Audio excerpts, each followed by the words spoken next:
I mean, wiki can just be more than just a word, a descriptor word. Like it can be an An actual adjective. noun. Barding. Ah. These I don't know things. any of these things besides How Bree's do you hockey how do you journey. We got our first hater the other day.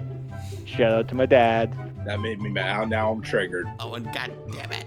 What a pro wants. What a pro wants.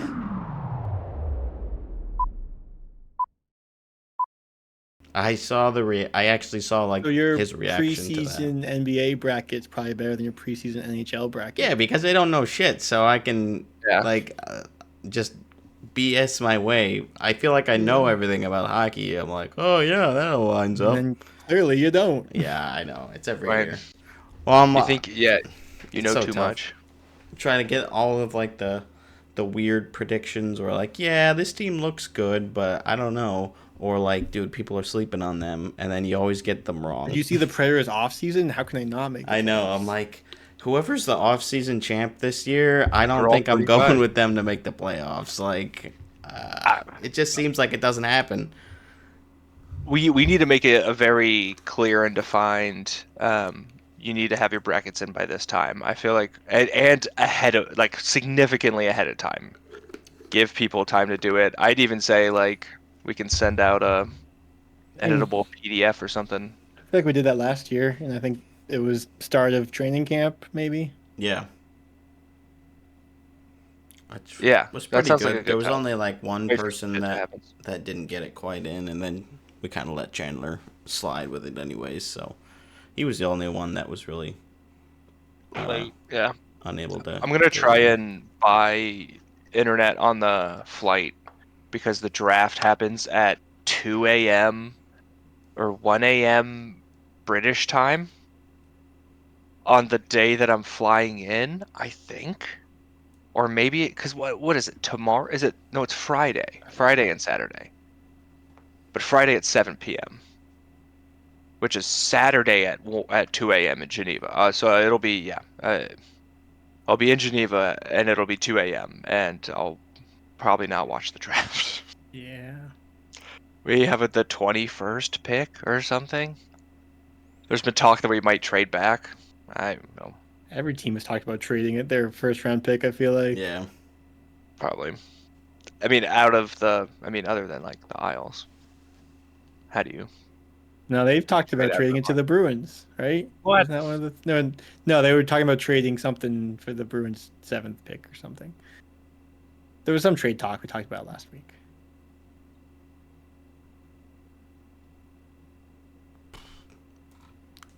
I don't Mm-hmm. remember.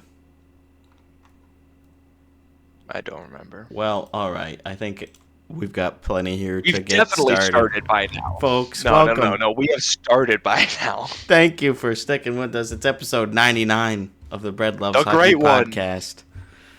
Yes, so I actually don't have a Gretzky jersey. Maybe someday, but I don't have one. Big fan. So we're going with another player who's important today. We'll get into that a little bit later on. But welcome to what will be the final episode of season 2 for the Bread Loves Hockey podcast. Of course, we will immediately jump into season 3 next week. So Not even taking a week off. no worries there. No, I mean, well, we got the draft that we're gonna have to cover, and Yeah.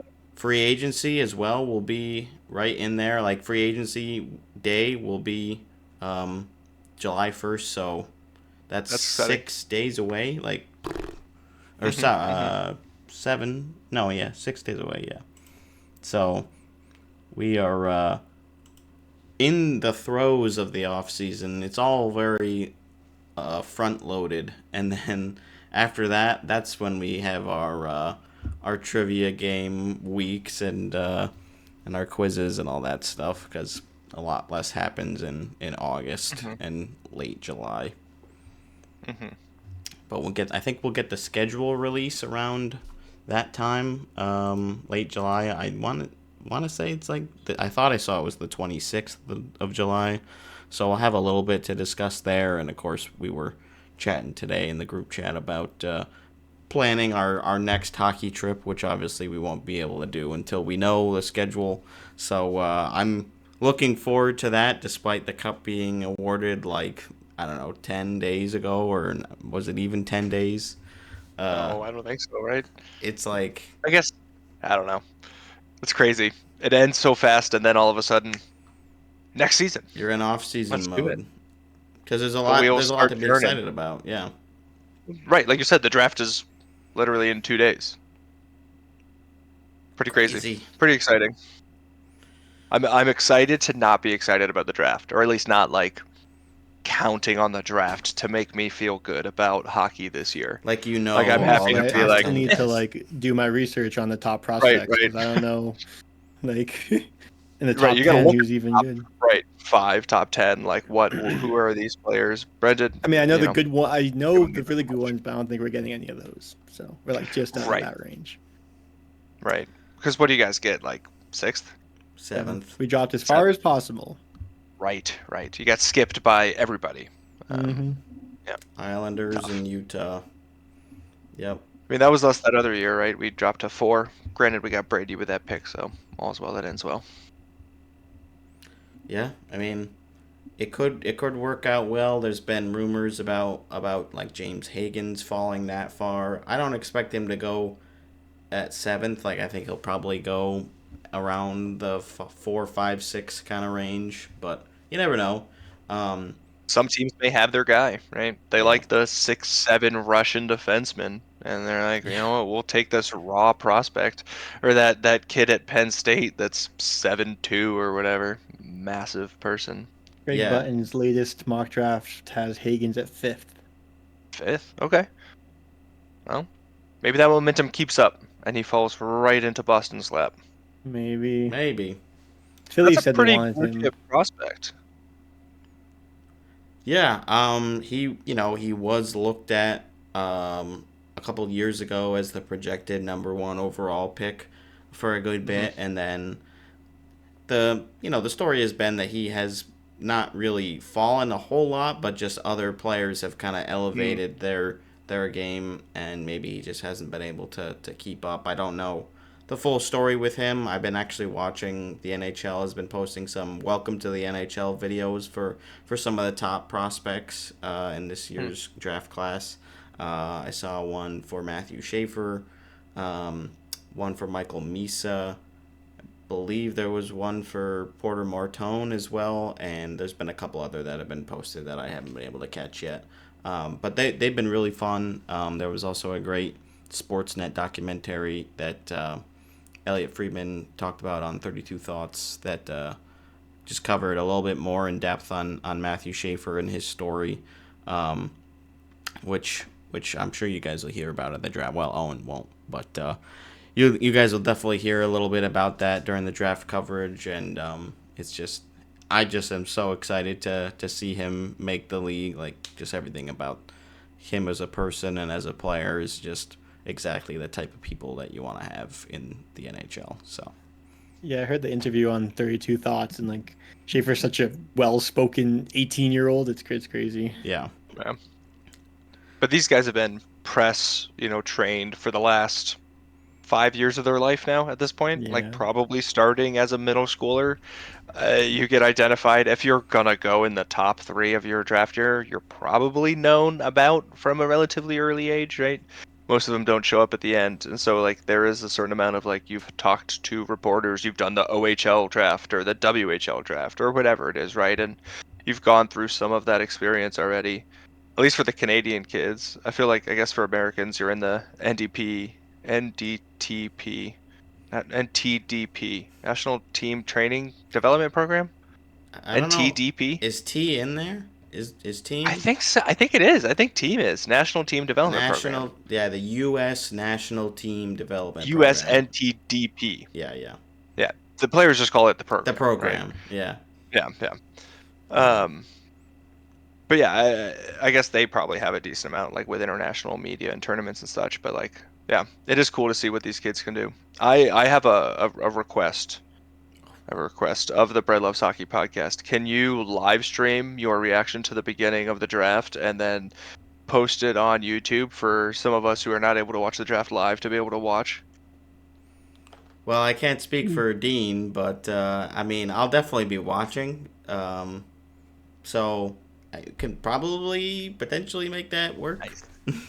Yeah, we can probably arrange that. Well, Yeah, because yeah. it starts. Bonus content. I mean, it starts basically right when I get home. So, but I mean, not going to draft the first player until like 15, 20 minutes later. I mean, it's probably on TNT too, right? So it's going to take a half hour before the thing actually begins. I Once think it's the on ESPN time this happens. time, actually. That's nice. That's nice. Yep. So that'll be good. I did see you were talking about players being being recognized really early on as a potential superstar, and I saw a post on Twitter from 2018 of Michael Misa, and they were like, "Yeah, this kid's gonna be really good." Born in 2007. It's like, well, let me do the math here. That means he was 10 or 11 years old. Yeah. Like 7 years ago, right? Like, yeah, whew, crazy. Man, that is. I mean, somebody nailed it on that one, but we'll see where he gets drafted, of course.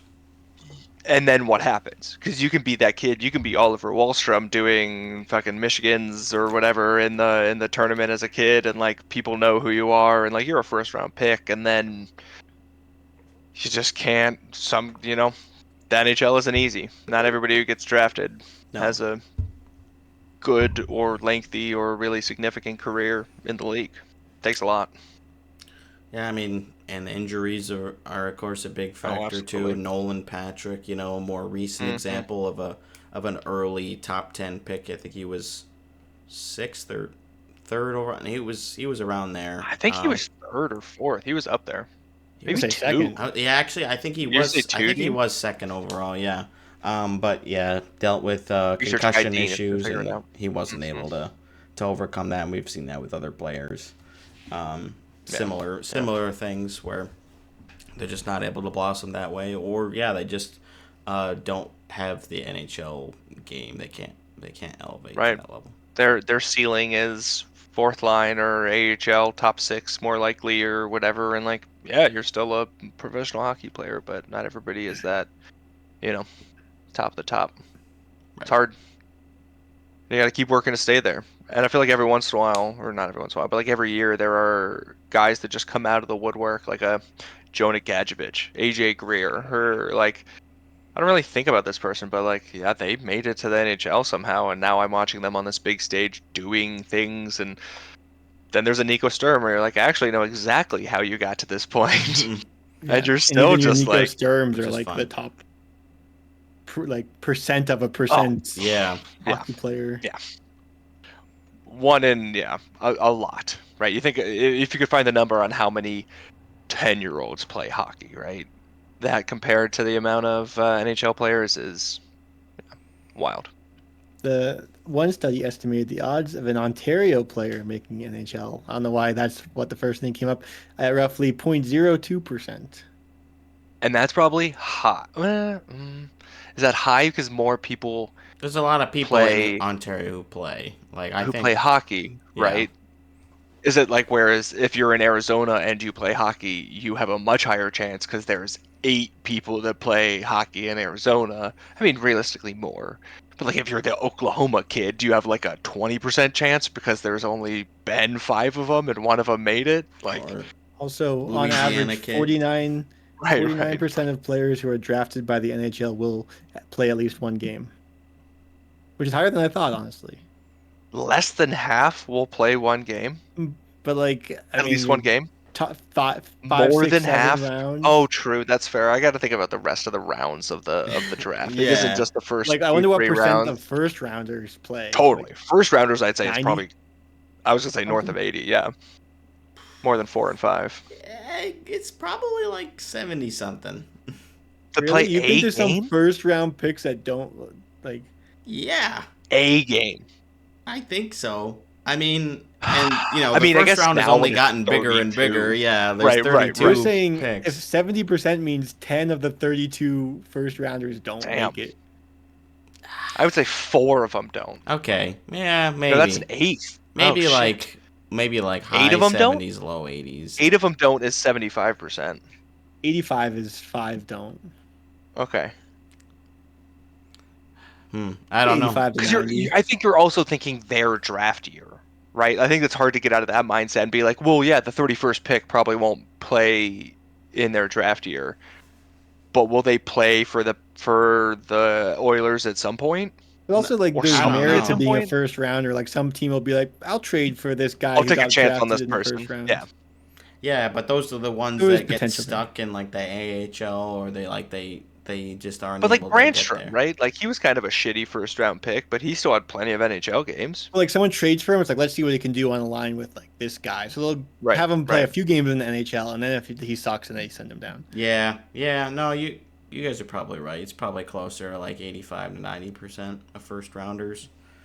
Which then I don't think we have means the like what is stats. that percentage for the rest of them that like to our perception, right? This Where's the chunk drop-off? clearly is higher than average, right? Where is the lower? Like what percentage of seventh round players play a game in the Yeah. NHL? Here you go. 10? 23% of first 2? round picks never play 100 games in the NHL. Gives us some So information. the flip side of that, 77% play at least 100 games. Yeah. So we know it's at least north of that play a game. So it's probably a little bit higher than my estimate. Yeah. Yeah. But then what does that say, like I said, for like the seventh rounders? Like how many seventh rounders really play a game in the NHL? It's probably One a like, year? 2 a year? Yeah. You get maybe a couple diamonds in the rough, a couple goalies. You get some Right. undrafted players that end up making it. Totally, Mark right? Stone, Point, right, was undrafted. Jonathan March, so as well. Yeah, I think Point was Was it undrafted. Point or was it Cooch? One of them. One One of those Lightning players. Carter Verhaeghe, was in the ECHL for a long time, and Yeah. and then now he's a three-time Stanley Cup champion. Yeah, Right, because he won with the Bolts too, right? one with the Bolts, two with the Cats. Crazy. He likes Florida, Uh, and they like him. so does the NHL. Yeah. But yeah, I don't. I think that should be our next trip. Florida. I think that would We be. talked about the last time. I know. It's But I fun. think we can We literally toyed with take a it. train now. Like I think by the time next season there might be a train, From Miami to Montana Tampa. to Miami. No, dumbass, from Tampa to Miami. You just have to fly to one of them, and then you can train back and forth. Yeah. But actually, yeah, I probably could take a train. It would just take really long. That would suck. I'd get there in 2 A days. lot. And this I'd have time to the go to hockey trip Chicago has to first. feature a Bruins game. Yeah, I'm fine with that. We did mention You can watch the that. Bruins get stomped by either of those teams. I'm fine. You go play the Yeah, of good course, teams, now one's that they not my suck. team. Right. Well, you might get to see James Higgins or somebody else that they traded up for, or somebody that fell. Right, or, right. You never know. Roger McQueen. Pasternak. You always want to see him. Mm-hmm. Yeah. Ooh, Maybe but to this be able to guy. see the Bruins go back and That might be play a tough one. the Panthers in Florida with Marchand still on the Panthers, if he's still on the Panthers next year, or if Marchand signs back with the Bruins Yeah, this maybe summer, And then you have plays the the revenge game. Yeah. I don't think it's gonna happen. No. The latest rumors I've heard and some of the insider chatter is that the Bennett extension with Florida is basically done in principle. They're just kind of keeping it locked down in terms of the AAV, so they can work that in for negotiations with Marchand and Ekblad. So I think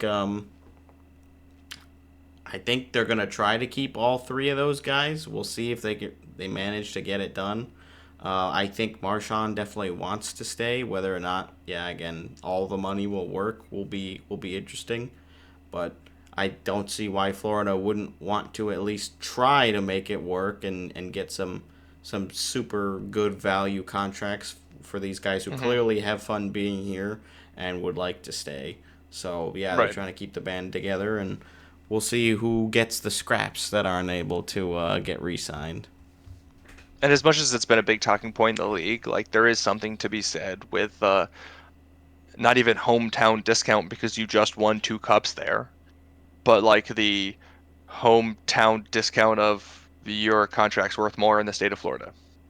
Like it's hard. Like now that not that it is been a change of just now, but like now that there is an established winning culture in both of those Florida franchises, I think it'll be very hard for those. Like, I think we're going to see a new role, like a new era of those teams doing well, where like before we had eras of like the actual hockey towns doing well, right? Because they have more pull or whatever, more money, like before cap restrictions and New like York, Toronto, LA, those type of yeah, teams that they can just throw money at or free just big agents. market in general, right? Versus now it's going to be locational markets that I think are going to be stronger contention because like yeah, Taves is going to take this end of his career hometown discount to go play in Winnipeg, and Giroux takes this hometown deal at the end Not of his really a career. discount, but we'll get there. Yeah, yeah. Well, it depends. But like To I don't play for know. the Sens, I it's feel like like the whole no it takes a tax lot for state these thing has teams to get gotten out. kind of like blown out of proportion. Like it's a very heavily debated topic, but like it was just like one GM that kind of just brought this up a few years ago, and then Yeah. people were like, "Hey, yeah, wait a minute." Like I don't know, Nashville is like Tennessee's a no tax state. I think it's like, are people taking discounts there? It's like no, people take Yeah. discounts for teams that they think will win. And Totally. like the fact that I don't think they're addressing this in the CBA kind of says that like They're they not. don't think it's really a big deal. Like they're addressing Edmund the doesn't. deferred money thing is probably going to get brought up and changed because they're like, yeah, Right. that's actually like a loophole that we didn't like or expect, and everyone could do that. So if they don't think that like the no tax state thing is giving unfair advantages, then like I don't know. I don't know why we're worried about it. Totally. I mean, I feel like it's big market, small market. Like it's you can't the board of governors or whatever can do, complain if they were really against this, or the board of owners or whatever, whoever it is, right? Like they can complain, but like what are they gonna do about population size or tax, you know, law in specific locale, like other than crazy plans of you use the tax difference to then inflate other teams like cap limit to match, but then you'd have to adjust that every year, and who's the neutral point, and like I I forget. There like were talks about something like that, and it didn't actually seem too complicated. I forget exactly how it worked. Like in the tax states or whatever, like mm, the players would get paid. I don't know the players get whatever paid more or the amount, but like cap is higher. towards the cap, it would be different. Like I don't know. I forget how it worked, but like the cap hit would kind of be equalized amongst everyone, or like the Sure. player, maybe the other way. Maybe the player would get paid the same regardless of where they went. But I forget. But it seemed like a pretty simple solution if they wanted to implement it. But I don't think they care enough. Like the bigger thing I think with the cap going up is like big market teams are going to have the advantage because like teams Internal that cap don't have a lot versus of money aren't going to want to spend to the cap. No, we're gonna yeah, definitely see less teams spending to the cap for sure. totally. It's Which like is that a good thing for play or a bad thing for play? Like I think on the face of it, it's easy to say it's a bad thing. It's less parity, right? You Yeah. would want every team to be spending the same amount so they can have the same amount of talent on the ice. it might be, but I don't know if it was ever really intended. Like the salary cap was not necessarily intended to level the playing field. I mean, yes, okay. And what That was then? the whole point. Well, Well, yeah, I it's mean, hold definitely on. intended to Yes, no, level the you're playing right. field. You're right. But let me rephrase that. Yeah, okay. I think the flat cap era, the dead cap era, increased that a little bit more because everybody was penny pinching just to Sure. barely make the extra, $1 million increase that we saw, from season to season. So we're not Right, to seeing make that work. So I think yes, definitely the cap was introduced to create the parity, but I think it got just a little bit more extreme over the last 5 seasons, or maybe not the last couple, but like 2020 to 2022, 23-ish. Sure. Yeah, and it'll be interesting, I think.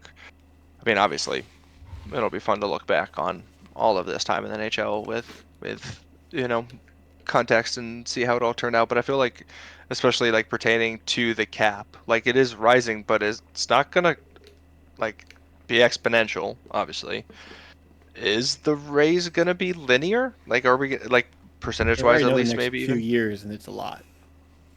and I do think it's going to be interesting, like Brendan was saying, but how high does it go? It's Do we been get so 150 flat cap?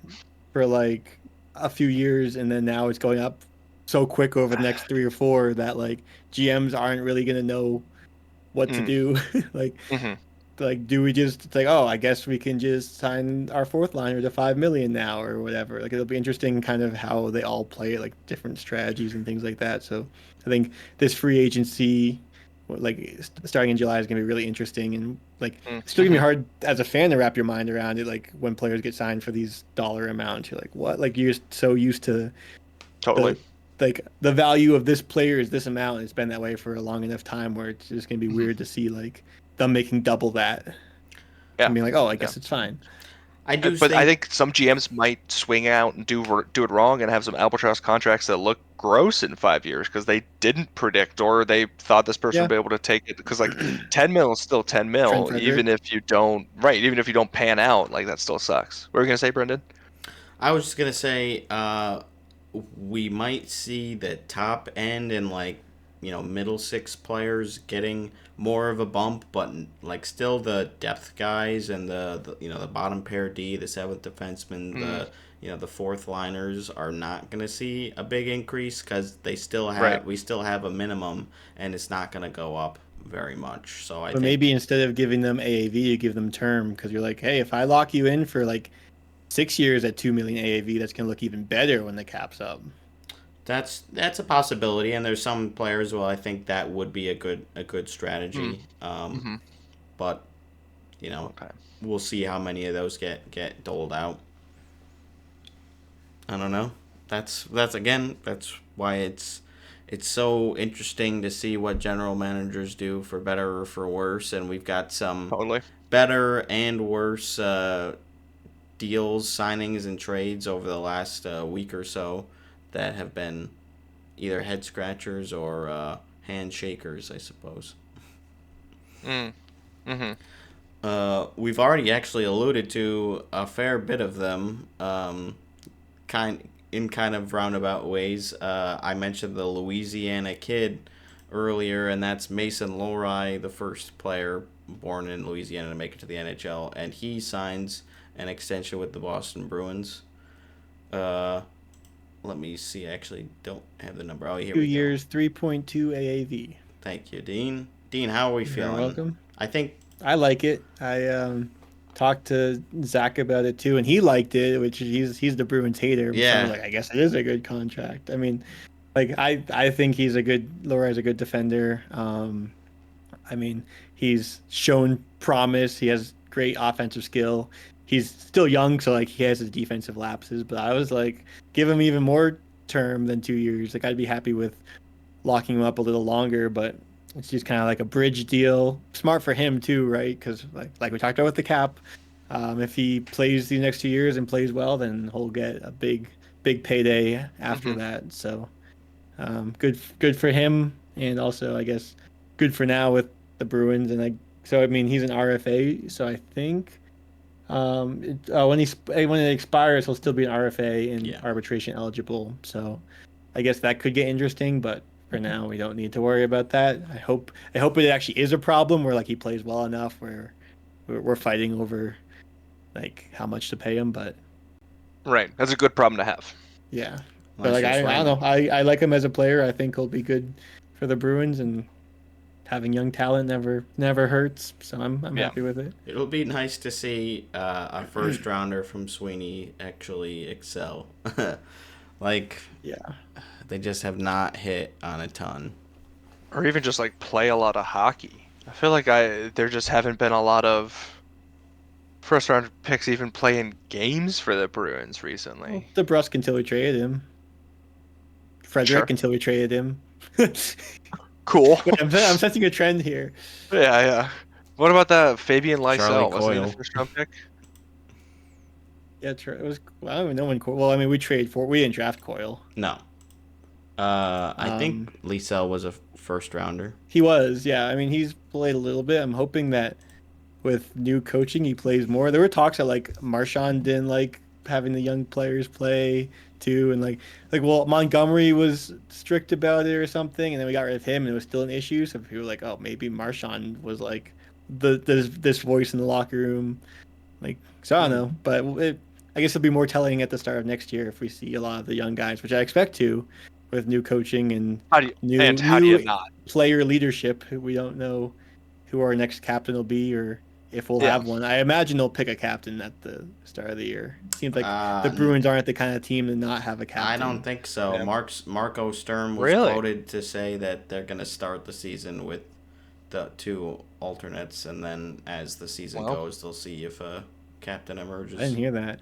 I also thought it was interesting with the Bruins jersey announcement with the picture. They had Pasta and McAvoy. I'm like, to the 2 potential captains? Yeah, like, they both had the A, so it's like, okay, well, I guess we're not. They can be co-captains.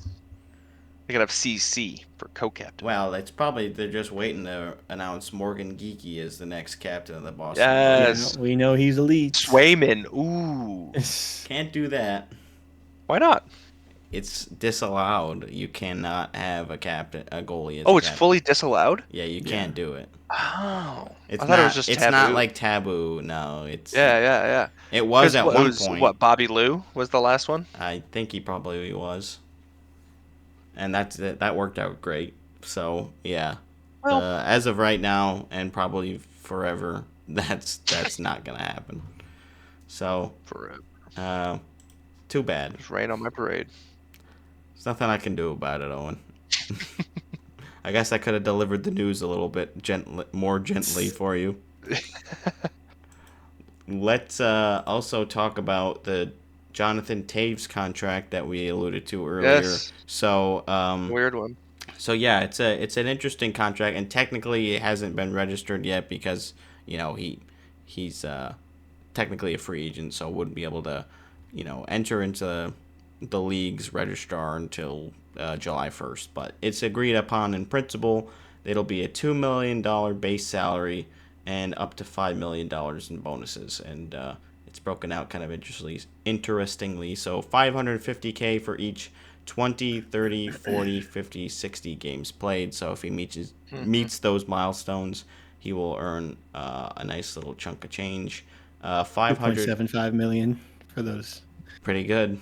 Who did the math before the podcast, trying to add up numbers and like, wait a second, does this add up? You said 5.75 million. 2.75 million. Right. Plus his $2 million he starts with in the base. Yep, and then $500K if the Jets make the playoffs and Taves plays 50 games, not in the playoffs, and $250K for each round 1, round 2, and round 3 wins, with Taves playing 50% of the games in those rounds, and then $1 million for a Stanley Cup win, also with Taves playing 50% of the games.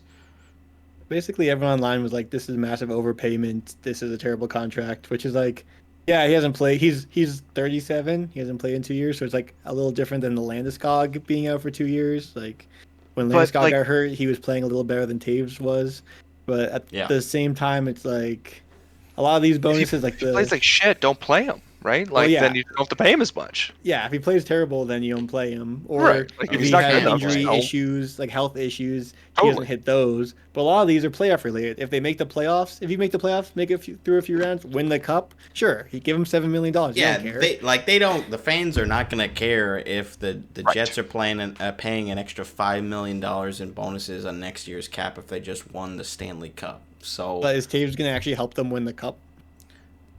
Is he the difference maker? But does it matter if I don't think he's the difference maker, but I think he's a decent piece. I mean, I think it's good having somebody who's been there, who's done it, who's won it 3 times. He will give Hellebuck the confidence to play better. Maybe he'll give Hellebuck the puck possession to not have to do so much. Yeah. We're definitely hoping for a fun run from Winnipeg next year. At least I am. I don't know about you guys, but and maybe Bree. Maybe Bree. Yeah, she was heavy on them as the. Yeah, I'm not sure who I'm going to be rooting for next year. I'm going to be rooting for the Bruins. East. Yeah, that's surprising. I figured you might be done. Yeah, no, it's one over. bad year and you're just like, I quit. Fuck this. I'm finding a new team. Those cats are cool. Wow. I know it's so hard to not also do the panther noise when they do it on TV. I don't feel like such an idiot, but even in the like the like game replay or whatever, like Yeah. and I go and watch Do the you think video the fans afterwards. make It that doesn't. noise in the arena when it goes off? I hope they Oh, I do. hope so. I would. When we go to Florida, I will be. Yeah. Whether or not I will they be do, howling. I do. Right. Bree always gets so pissed at me when I'm watching the game and like they score. I'm like practicing how to do it like the best I can, and she's just like in the other room, like stop doing that. Like, shut up, Brendan. I'm like, sorry, I You're scaring Eddie. love mimicking noises like that, so I definitely yeah. definitely try my best. Oh, what's the name for that? Echolalia. Echolalia. Oh, we just found our episode title. Let me confirm. get your Echolalia is the dictionaries out. repetition of words, phrases, or sounds often as a response to something heard. Interesting. That Oh, sounds okay. like what I'm doing. I'm gonna stop reading. But Okay. send you guys the Snapchat of what the rest of this says. I'm reading it. I assume what Oh, it's what not. it was going towards. Is it not Yeah. good? It's not bad. Oh no. It just is what it is. I mean, we're engineers. It tracks. It isn't. Oh, I it know isn't what. an Yeah. incorrect diagnosis. I got it. Yeah. Interesting. That's okay. I pretty much already knew that, anyways. Yeah. There are a couple of hockey jerseys behind you that tell a similar story. Well, there's nothing I can do about that. You guys know all about it. I just Hey, again posted love that you all the update same. video. Yes, I meant to very plug cool. that I at the watched through it. beginning. It was a good one. I got to give you all your watches. Thank you. I edited Mom that one all agreed. myself. This one's the coolest one. You have it as well. don't. There it is. Dean, we're still working Lame. on yours. It's still in New So Jersey, or lame. has it shipped since then? I don't know. I messaged him about. I'm like, you ship it to a different like different address, and I don't think I heard back. So I don't know. Huh. Oh, That's such a bummer. all right. Well, I'm sure it'll get to you eventually, but it does take Yeah, that I'm it not too hasn't, worried. I hope hasn't so. made it there yet, and then you're gonna have to figure out where to put it. And then the last name's gonna be spelled wrong. Yeah. We double checked that, so I really That was an issue would with hope my not. football jersey as a kid. Like half the time, we all get our jersey, but they spelled my last name wrong. That's Yeah. always a bummer. Wait, how many jerseys did you have with your name on it as a kid? Great. You got Oh, was one this each like for year. your school or was this for like Pop Warner or Pop football? Warner. Oh, okay. So you got That one makes each more year. sense.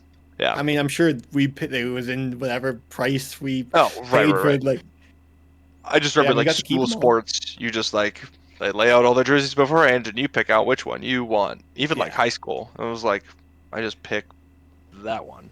yep, yeah, school sports. I didn't have the name. Yeah, I'm excited. This is the first jersey I've had with my name on it in a long time. And the only one I have for a sport that I never played. Yeah, same.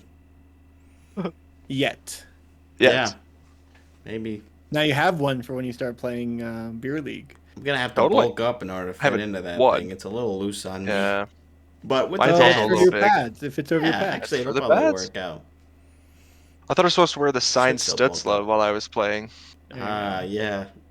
Dude, it's always so The scary one I seeing those in the won't even wild. take out of the room. Yeah. And then there's people like wearing them to games. I'm like, ugh. Like, you're gonna get Yeah, mustard wild. or a beer or something on that. But I guess, I mean, you get whatever on the front, doesn't matter. You showed that jersey from the back. I'd be afraid to like sit down and like rub it off on my suit. Yeah, or right? Like, something. you sweat through it and the ink runs. yeah. Yeah.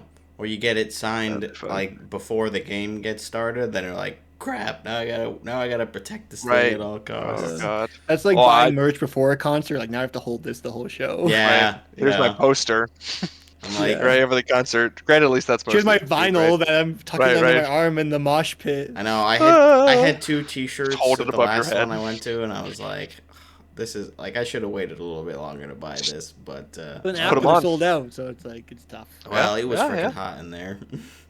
I was like, Add to the sweat. yeah, well, it was still a good time anyways. We diverted a little bit from our signings and trades, so let's steer back into the path a little bit here. There's been some other Before interesting we ones. continue, I'm gonna bow out. It is dinner time. But thank you for having me for a moment, gentlemen. Oh, all right. I love you both. Sure, come on. Yeah, gotta go eat. And You then, made it on long enough to make it into the thumbnail. Good job. Yes. Yeah, unless we use Zane's portion for the thumbnail. Right, Oh, that's true. We don't know I'm excited to see how this many all more gets guests there'll stitched be. together. Maybe we can Photoshop it with everyone. Merge. Yeah, just keep putting more little rectangles around. That sounds fun. Yeah, and I'm excited for the live stream to, if it happens, to watch it later, not at 2 a.m. Okay. Yeah. But yeah, best of luck, Dean, in the draft, and I'll talk to you all later. Thanks. See ya. Thanks, Owen, for stopping by. We actually could have asked him before he left about his thoughts on the Fabian Zetterlund extension. A 3-year extension, 4.275 per. For me, I think that's probably decent. He seemed like a steal when they grabbed him from San Jose. A lot of people questioning why Greer would kind of force this trade when he didn't really need to. And he had limited sample size in Ottawa this season, but I think he's pretty promising. And it's not like a super long-term deal where you're really concerned that he's not going to play up to that deal. He's only 25, so I think it's good. I feel like he would probably say the same. Yeah, and I agree with you. Look at that cohesion. Your team had a re-signing today. Yes. Or was that yesterday? No, it was today. Now that was today. We get the. I still haven't seen the official news from Vegas yet, but it does sound like Riley Smith will be returning a 1-year, $2 million deal. Gifford and I were both very happy with that. I think that's definitely a discount for what he'll provide. Obviously, he elevates his game a little bit more in Vegas, it seems. He hasn't really flourished anywhere else that he's been since he left, and then ultimately he came back at the trade deadline last year. And I think he definitely elevates Carlson's game. Or we'll see if he continues to play on that line with him, but I think that's a recipe for success, and at that value and only for 1 year, I think it's good. He did get the full no trade clause, so he's like, I'm not going through this again. Just give me the 1 year. Let's get one more go at it, and then we'll kick the can down to next off season. But I'm pretty happy. Move him, put him on waivers, and move him. Do the old Barclay Goudreau or Jacob Trouba kind of route. Mm-hmm. Yeah. I mean, it seems that like a would very suck. Vegas deal. Like, we're not going to pay you a lot, and you're only here for a year. We don't want to commit long term to anyone, especially a 34-year-old. But Yeah, which you know how I cutthroat like that upper management is, so makes sense. But also, yeah, he's like, I'll play again. Yeah, I'll play another year. $2 million, sure. Why not? Like, he's happy there clearly. So Yep. And actually, while you said cutthroat, I didn't put this on here, but I just read today that the future Rio Rancho ECHL expansion franchise that will be coming to the league in 2026-2027 just announced their 3 finalists for the nickname, and one of them is the Cutthroats for the fish. So that was kind of an interesting option. The other 2 were what were the other 2? One of them was the Tarantula Hawks, which I feel like Rio Rancho Tarantula Hawks is kind of a lot. kind of fun though at the same time. That is a lot. And then the other one, it was Goat Heads, I think. It was something goat related. I feel like generally team names are like PG, so like cutthroat seems like a bit much. I know, when I read that, I was like, that's kind of a lot. And then, reading about the fish, it's like, okay, it makes a little bit more sense.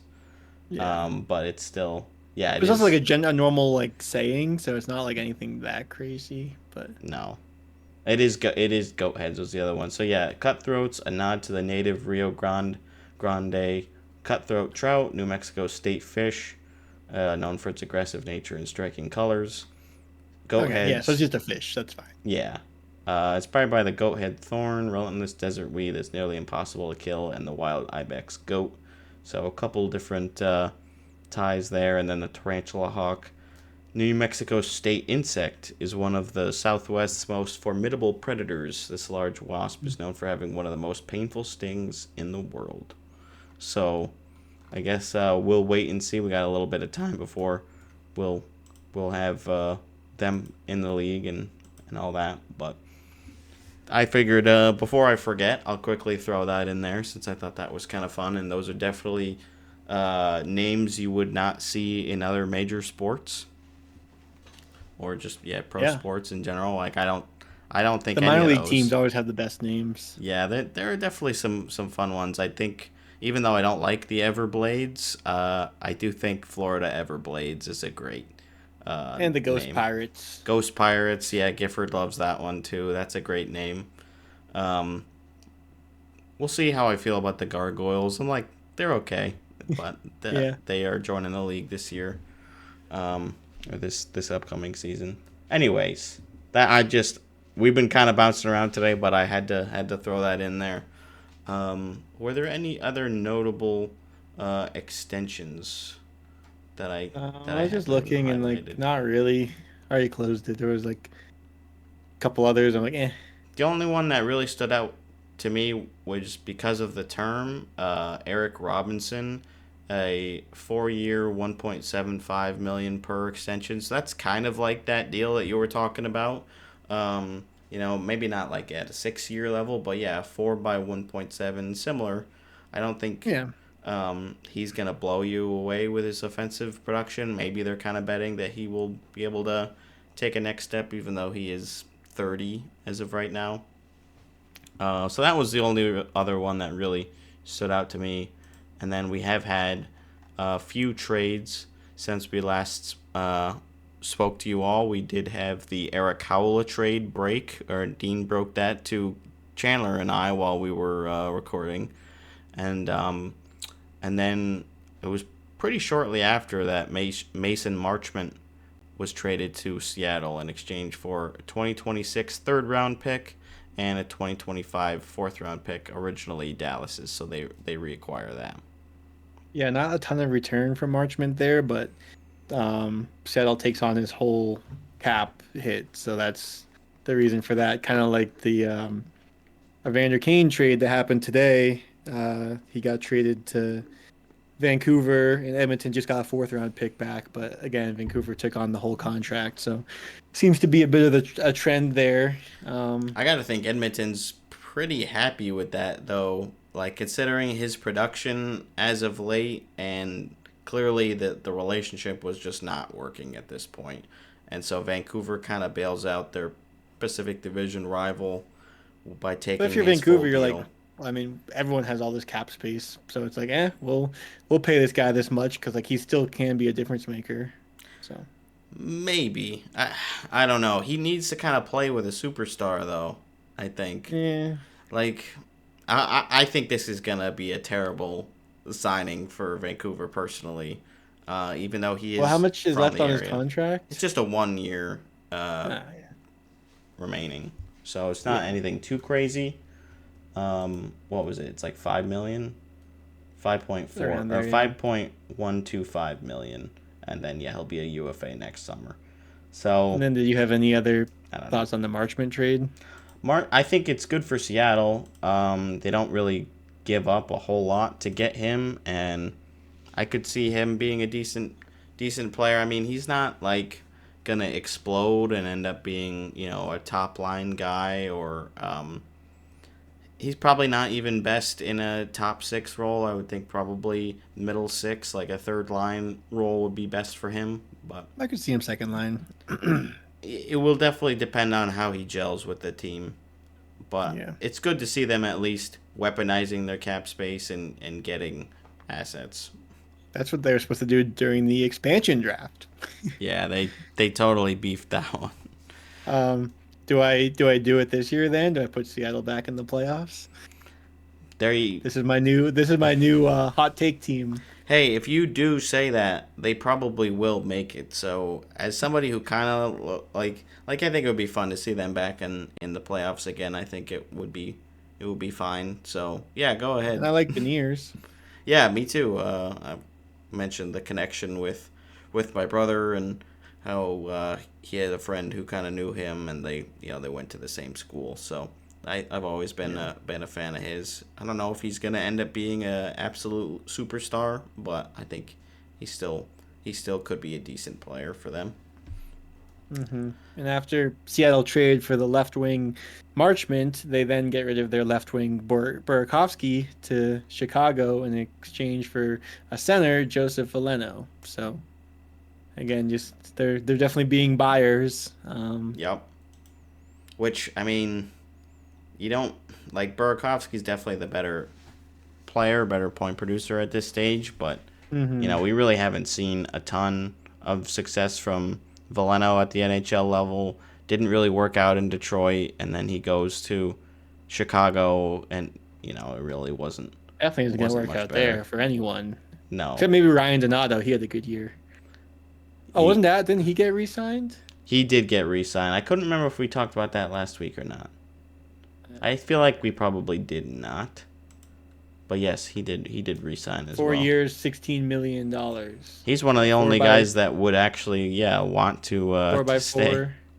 Yeah, it's kind of surprising. He definitely played really well in Chicago. So he's like, hey, if I get to play with Bedard, why not?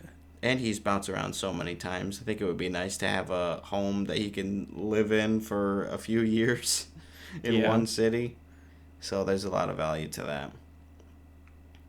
And then the last big trade, which the last trade, there's only one more anyways, big or small, but it involves this guy, finally, Mr. Trevor Zegras. He is finally out of Anaheim after years and years of the rumors of him moving on. He is headed to Philly to join his buddy Jamie Drysdale, and that's all that Philly is getting. And then Anaheim receives Ryan Poehling, a 2025 second, and a 2026 fourth. I mean, it's just interesting to see that the saga has finally concluded. That something finally happened here. I could see Zegras playing a lot better, just being out of Anaheim. Like, not that it's Philly in particular, but just any other new team, like fresh start, sort of. Yeah, he's gonna be going to play with his friend, who he was roommates with Jamie, and he could also potentially play with Michkov. So there's a lot to be excited there as far as the crazy offensive talent, and both of them attempting lacrosse goals. Zegras already scoring, I believe, 3 or at least 2, and he had that lacrosse move assist kind of thing as well. So he's really tantalizing option for them, and it's not like a huge cost for Philly. Poehling, I think he's still decent, but I think you definitely are getting the stronger player out of the two. Philly is, and then you get a couple of picks. It's not too bad. Again, Zegras' stock has kind of dropped over the last few years with his production. He's never really been like a 30-40 goal scorer. So you'd like to see him break the 30 goal barrier this year. Well, he was for like a year or two, right? And then he kind of fell off. I don't think he's ever scored he hit 30 a ton. Like when he was on the cover of NHL, I figured. He scored. He scored 23 goals. 2 years in a row. Yeah, like a 60-point player for 2 years, and then dropped off. Well, only played 31 games that 1 year, and then 32 points in 57 games. So that was the other thing. People were like, "Oh, well, like you're kind of selling low, but like if he's been bad for the last 2 years, you're just kind of selling at that point." Like, at least you're gaining assets. Yeah. As Anaheim, like clearly it wasn't working there anymore, and it sounds like they are also going to be hunting for some of the other big names, whether it's on the trade market or the free agent market. Marner. They've got a lot of cap money. It's definitely a possibility, even though they've got taxes there. Mm-hmm. So I don't know. We'll definitely see what happens with them, but it's again, it's interesting to just see that the saga has ended in Anaheim, and he'll be trading in his black and orange for black and orange. The only other orange team in the league. So that's fun. That's kind of fun. Well, that's what we got for trades, and I believe we covered all the signings. The only other notable thing is we did mention last week that the buyout window was opening. So T.J. Brody has been bought out by the Chicago Blackhawks. He had one more year on his deal, so they end up saving a little over $500,000 on him, which, yeah, his stock kind of has tanked the last couple of years. Like, Toronto fans were just waiting to see him leave. Last off season, he just was not the same player offensively or defensively, and it didn't end up panning out in Chicago. So who knows how much gas is left in the tank for him if another team kind of takes a chance on him. Again, it's tough when the Chicago Blackhawks are buying you out. Like, Yeah. they have a lot of money and they need bodies, so if they don't really see a future there, I don't know. I don't think it looks good. How old is he now? Let's see. 35, yeah. Yeah. Decent career. He's played for over 10 seasons in the NHL, 962 games played, 358 points, so nothing to sneeze at, but you're at that age, and we have these crazy players like Crosby and Ovi that defy the odds. Corey Perry, another example, and So that's it's superstars, rare. but then you put Corey Perry into it, so Yeah, right. Like, mostly his superstars. playoff run this past season was just crazy, even though they didn't end up winning. Do you know who's another player that played late into their career, into their twilight years? I think I do. This guy, Zdeno Chara, Big Z. Hall of Famer. Congratulations, Zdeno Chara, on your induction or the election. First ballot, along with Joe Thornton and Duncan Keith, and then I don't know how many years Alex McGillney has been eligible. A while. Because I never watched him play. He's been the one that people have been waiting for so long to join the league. Join the because the hall. he's Russian, right? Yeah. So Yeah. there was talks about that. So he finally makes it in. Yeah, that's good. I think a lot of Sabres fans, especially, have been waiting for him to join the Hockey Hall of Fame. Apparently, they called pretty him. Good forward right there. Yeah, he was really good. 1,032 points in 990 games for the Sabres, Canucks, Devils, and Maple Leafs, and scored an NHL career high 76 goals for Buffalo in 92-93. So, yeah, and then it's been a long time coming. Price was also first. This was his first year eligible, right? He was eligible this year, yeah. So he doesn't quite make it, but I'm sure he'll be in sooner than later. Yeah, I really don't think there's a big rush to get him in. I think, me personally, I'd much rather have McGillney finally get through, and then, I don't think there'll be a problem with Carey Price getting in eventually, probably next season. No goalies this time around. Yeah. But then two women, Jennifer Botterill and Brianna Decker. Brianna. Yep, they were chatting about them in the PWHL Draft last night, which we will also talk about, as well as the first female builder in the Hockey Hall of Fame, Sauvageau. Excuse me, where's her first name? I missed it. She was also there. Say again, Dean. Danielle. Thank you. Yes. So she is now with the Montreal Victoire. So she was in the draft and like she got the call earlier that day, and she's like kind of just speechless. And she said, "I just finished an interview with a player today because today's an amazing day for the PWHL. It's a draft. It's a draft today." So I'm very happy we're ready to do so because since the call, I had a hard time refocusing on what we have to do tonight. She's like, "Yeah, it's a really big deal." Like So, good Joe for her. Thornton's quote too. He said, "Holy doodle! I can't believe that I'm receiving this honor." There was a video of him like not he was just on the call, so you just got the audio of him, but yeah, it was really funny.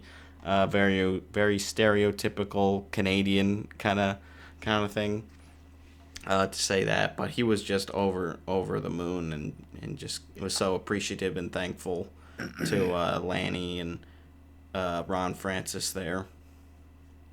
That's awesome. So that one was really fun. Former Bruin also. Mm-hmm. And then Jack Parker was the other builder that got in. Which Former he was, BU coach. yes, long time BU coach. Like what did they say? 40 years or something like that. 1968 until 2013. Yeah, 40 seasons. Won 897 games, all at Boston. Pretty impressive run. So yeah, I think not too many people would say he's not deserving. So that's our Hall of Fame inductees for this draft class, or just Hall class. I guess I don't know what the official term is, but they will be inducted in November, I believe. So they've been Wonder elected. if David Carl will go in as a builder in 20 years after he coaches for 40 years at Denver. Could happen. Yeah. Never know. And then you He's had still mentioned young. the PWHL draft. I didn't have a chance to watch it, but I know you were tuning in for that and updating us over text. How did that go? Yeah. So it was exciting actually. Let me just pull up the draft results because I remember a decent bit of it, but not absolutely everything. So the Sirens did pick first overall again this season, and they draft Kristina Kaltunkova, who's Czech, and she played for Colgate last year. She's a forward, definitely a great selection. It was either her or Haley Wynn probably were the projected number one, and Boston ends up drafting Haley, the first defenseman to go, and former Clarkson Golden Knight. So that was Nice. pretty fun. Good to see Boston grabbing some of those. But then heartbreak for me, as it was going to be Toronto picking at third overall, but the Sirens trade Ella Shelton to the Toronto Scepters. They got the third overall pick and then another later round pick, I believe. And so they draft Casey O'Brien out of Wisconsin, which she broke a ton of scoring records for Wisconsin this past season. So they definitely are looking to get some scoring, which I think is good, even at the cost of Shelton, who was a fan favorite of mine, also a Clarkson Golden Knight. So that was tough. But I think this probably will end up working out. At least I hope so. They have been the only team that hasn't made the playoffs yet. And like we mentioned, there's 2 more teams and 0 more additional slots in this next season's Walter Cup playoffs. So it will be a tough go. They've again lost some more players to free agency, and I think there was another player that they traded, Rock maybe. I'm trying to remember. But yeah, we'll see what happens with them. We'll just quickly round out. We also had Montreal drafting Nicole Gosling, defenseman, at 4th, also from Clarkson. So it was nice to see a couple Clarkson grads I don't know if they graduated, but Clarkson alum going in the first round, and then the Sirens do grab Ann Cherkowski, also from Clarkson, as their first selection in the second round. So yeah, there was good representation. I think that was it for Clarkson selections. I'm just quickly scrolling through. Yeah, so that was it. But at least the ones that were grabbed were all in the top 9. Yeah, that's impressive. 9 selections. Yeah, especially. We just need that kind of first one Clarkson team. representation in the NHL. That would be really fun. Yeah. Unfortunately, just hasn't been as successful of a program comparatively, but they've had a couple good players, of course. Craig Conroy, Nico Sturm, Mark Willie Borowicki. Mitchell. Yep, Mitchell. So we'll definitely keep an eye on them. It was fun to see the draft overall, the production, and they had a good time. I didn't watch absolutely everything just because I'm really not that familiar with all of the prospects. Like, I spend so much time with You try your the other best. leagues, and yeah, I was trying to learn something about a couple of the NHL prospects for this year's draft, but even after the first 10 or so guys, it really is a big drop off. I just can't. So after you read all that, who should the Bruins draft? Well, Schaefer. That's who we should draft. yeah, I was gonna say, it's so tough without knowing who the first 6 people that were drafted were. It's like, it also depends. It's always, do you take best available or do you draft for your needs? We could all I feel like it's so hard to get franchise centers. So the best way is to draft one. So do you just draft a center? And it's I feel like you can't go wrong with getting a center, especially the Bruins don't really have a first or a second line center. Right.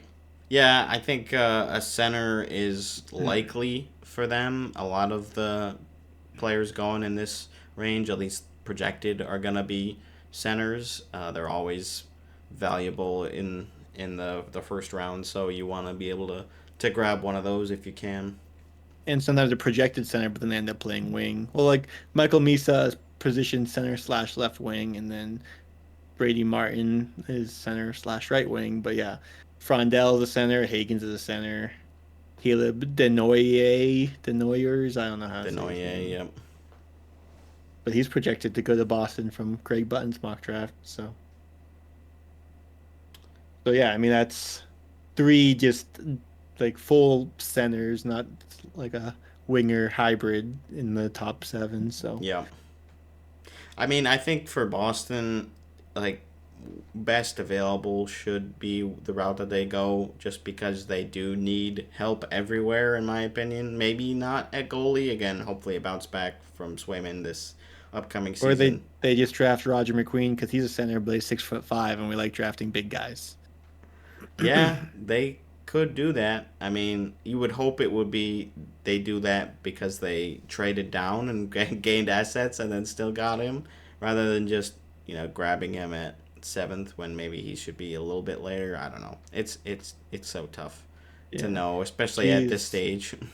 Michael Misa had 134 points in 65 games. Dude, he exploded last season. Yeah, he's dynamite.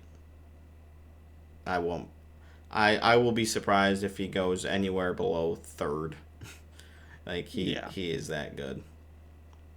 So lots of fun talent. I've been looking forward to it, and lots of pomp and circumstance, and obviously the potential for trades at the NHL draft as well. We did see a couple of trades early on for the PWHL, which was fun, and with the decentralized draft this season, who knows how many trades we're going to see. It'll be a different feel, but yeah, everybody will be at their home base, and maybe they can wheel and deal a little bit more. Lots of rumors, but Friday is when we'll know what's what, and then that's just the first round, and then we've got rounds 2 through 7, which I usually don't normally watch that. I don't stick too long. there are some trades for players that happen in those rounds where it's like kind of interesting, but it is definitely rarer. Yeah. And as somebody who's not a scout or reads up on amateur scouting and reports, like that's just not something that I find myself doing. I have enough other stuff going on, but it's still fun, and I do like to at least check in on how the Vegas prospects or draft picks are looking. That's really the extent of it, though, for the later rounds, at least for me.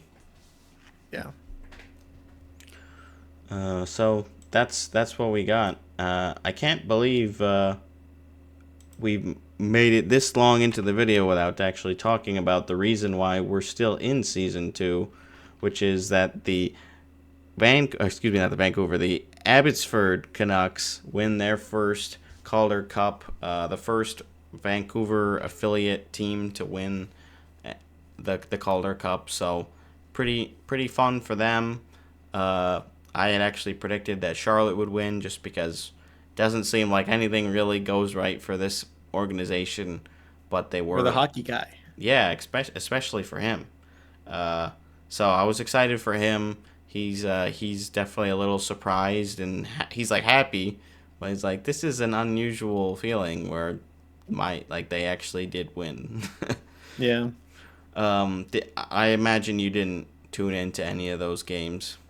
Sure didn't. Yeah. Well, that's okay. I did watch games 5 and 6. I watched the end of game 1 as well, but as far as games 4, 5, and 6, I watched game 5, which was a potential elimination or cup clinching game at home for Abbotsford, and they didn't look great in that game at first. They go down early, and then I think I'm thinking of game 6 is what happened there. But yeah, they end up losing in overtime. It was a deflection in front from one of the defensemen, and it just kind of goes right past Shilovs, who had a great game, and he ends up earning the playoff MVP. He had a great performance, especially in the finals. So the series extends to game 6. They go to Charlotte, and yeah, Abbotsford goes down kind of early, and they don't look great. They were down 2-0, and then they explode in the third. They got a power play goal, and or in the second, I think it was, and they end up getting the lead 3-2, and then they just kind of coasted through the rest of it. And I was expecting it to go to overtime. I'm like, there's no way this is done, like at 3-2 with the way that the teams have been looking. There was a lot of great chances that were just barely not converted. Both goalies looked pretty decent, but ultimately Charlotte isn't able to rally in the end, and yeah, Abbotsford gets it done. They were definitely the underdog in that series. They were not expected to make a deep run, but they had some pretty good performances from some guys like Baines was great. Sammy Blais, especially on the road, he seemed to be really strong. Jet Wu, a couple other decent guys. Lekaramaki is a big prospect for them, and I think he played great. So, and then of course Shilovs. So we'll see what they do next year in Vancouver with the goalie situation. If they kind of just bring Shilovs up and they're like, all right, well, I guess we can get a little bit back for Lankinen, maybe. I don't know. Or they're like, yeah, you did so great in the AHL, you're going to do great again next year. Run it back, because it was that fun. I don't know. You know the last time the NHL team and their affiliate both won in the same year? I actually do know this because, yeah, that was what Charlotte and Florida were trying to do with if they were ended up winning, but it was the New Jersey Devils and the Albany River Rats back in 1995. I'm surprised it hasn't happened more often. You would think if you have a good team, you also have a good prospect pool, but well, you always took all your prospects and matured them into valuable depth pieces in the NHL. or they were superstars or black whatever. aces for your team during the playoff run, and then Yeah. your team got eliminated because you stole all your best players from your AHL Yeah, team. so they weren't able to survive long enough in the Calder Cup playoffs. Mhm. Yeah, because it's like, well, we were hoping to get some of those guys back for our run, but then they went ahead and won the whole thing, so we Yeah. didn't get them back. So yeah, I guess it is pretty rare, and it still hasn't happened since then. Mhm. But we But came close. the Panthers fans are having a good time. Yeah. They had the parade. You wrote there was about 400,000 people in attendance. I'm still seeing all the different videos of Marchand celebrating.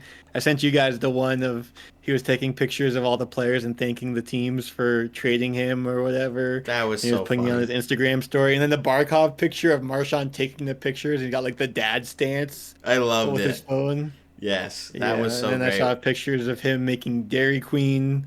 Why am I blanking on blizzards? Right, Blizzards, that's what yep. they're called there. He was And doing the then whatever blizzards. else, him just being super drunk with a microphone. That's never, could never ends the way you expect, I guess. Yeah, and But he's saying some stuff that his agent probably is like, you shouldn't be saying that. Like, we got a potential Yeah. negotiation to get through here. Like, don't tell him that you really want to stay and that you're never going to leave and you're never going to play against these guys again. It's like, wait. It's all been very entertaining. It's been really funny. Yeah, the end.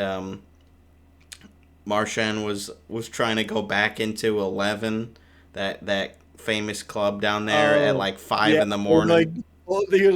They were holding his arm back. Sparky's like, you gotta be done, man. And Yeah. so Kachuk and Reinhardt and Marchand were on the Spittin' Chicklets podcast. They were just hanging out in like the hot tub, drinking daiquiris and hanging out. And Biz is like, Marshy, I mean, what were you trying to do in 11 at like 5 in the morning there? He's like, I gotta get it going. Like he still wants to party, and it was just so funny to hear them joking about it. Apparently that night they rang up a $500,000 bill that ended up getting comped by 11, which is actually really cool, and just crazy. I'm sure, yeah, it was pretty wild in there.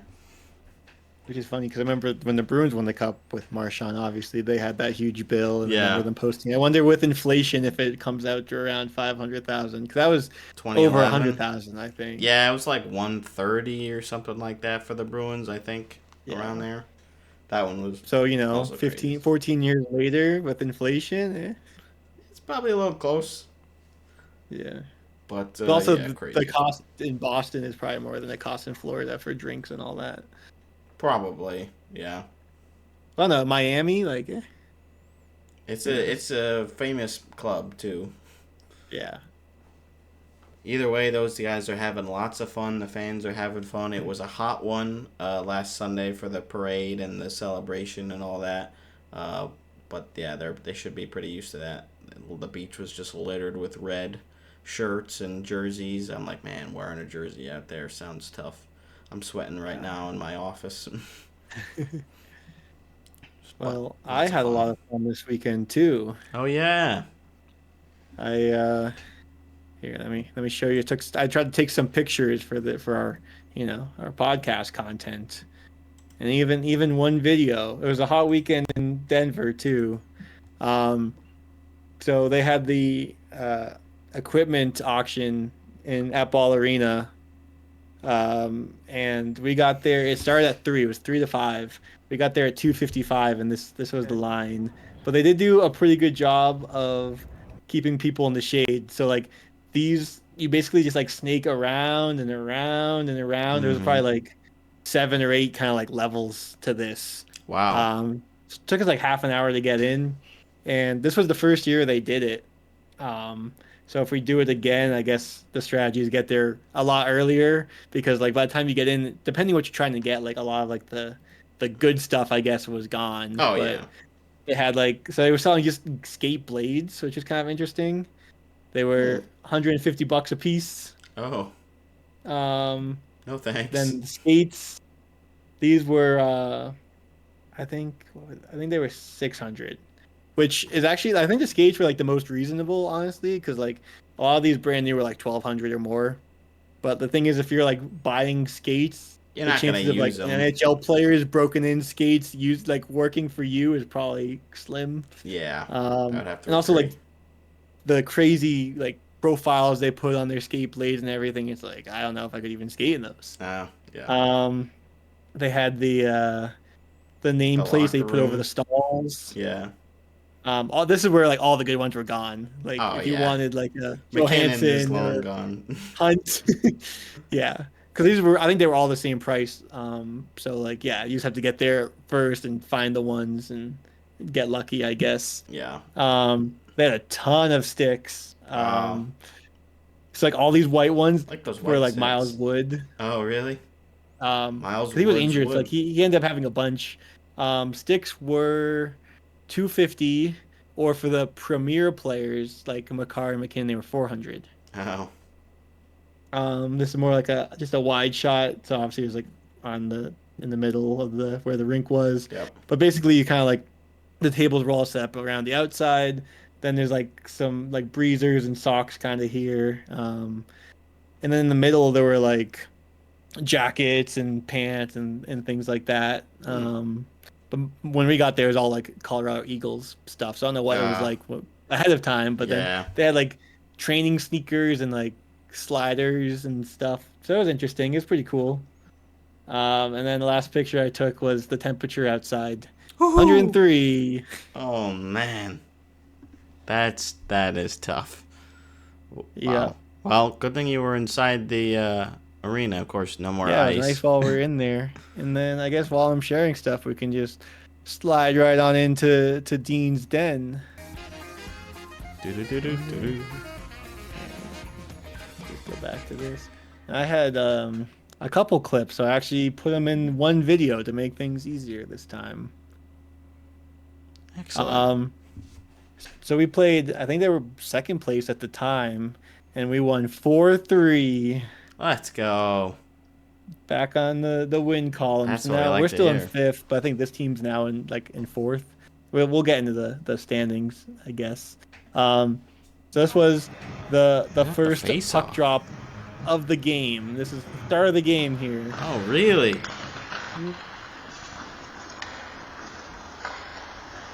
Good And a battle. goal. Boom. So I think that was like 7 seconds in. That's got to be the fastest beer league goal for our team. Oh, yeah. Wow. Wow. Oh, and then this one, we need to take a poll. Well, you can start by giving your opinion, but we need our viewers to weigh in too. Okay. So here I am with the puck. Get like a semi breakaway, and now was this a dive? Did I sell the call or was it warranted? Let's see.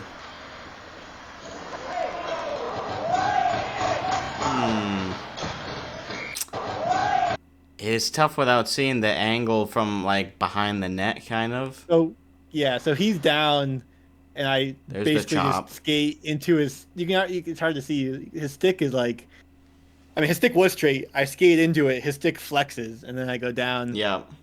And definitely went down easy to like. I'm like, well, I don't have a chance to score with a stick in front. I might as well like try to get the call. Yep. And I did get the call. So I was like, I felt a little dirty doing it, but I was like, eh.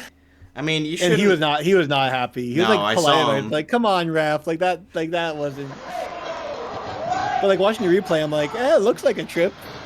Yeah, it's tough. It does happen fast, but you know, it did look like a little bit of like the little part at the end with your legs made it kind of look like a bit of a flop, but it wasn't anything. Well, at that point, I was just trying to not go full speed into the boards. Yeah. I think the part was like I skated into his stick and then just kind of like dropped to my knees. Yeah. That part, I'm just like trying to recover. Yeah, you're already down. 'Cause I still wanted to get the puck and like keep possession, but that didn't Oh, happen. sure. So is this the ensuing power play? No, we obviously didn't score on the power play Oh, right. because beer league.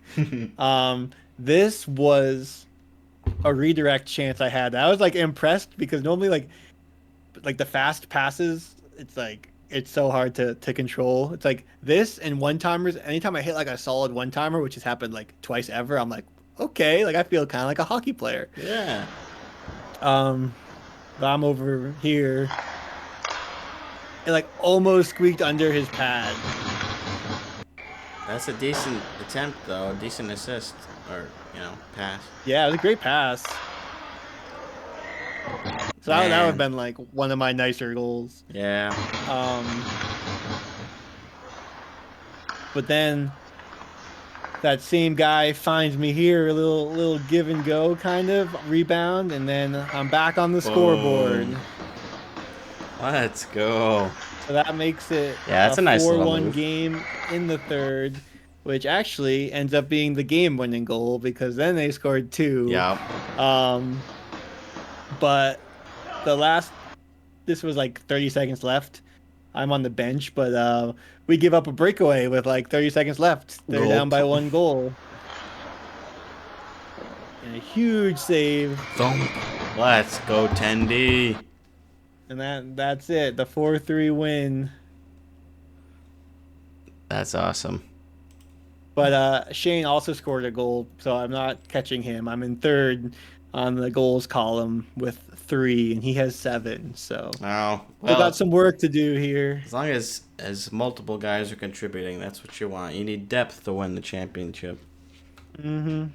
So so that's 7 games for us, 3 to go before the playoffs. We are 3-3-1. 2 teams ahead of us are 4-3-0. Then we got a team that's 5-2-0, and the Yeti are 6-0-1. Damn. There's a team with 3 ties. Wow. Ugh, that sounds like a fun season. Yeah. No, what's a fun season is Holland Ice 0-7. Oh. Hey, 12 goals in 7 games. That's tough. That is not what you like to see. That is not gonna do it. But no. Maybe they should drop down a division. They probably will. Do you guys have like a advancement relegation system? Or kind of. Like if you win, you normally go up, and if you're terrible, you'll normally go down. Yeah. But it's like less enforced in the summer, but like winter is more of a kind of telling about where you rank. Yeah.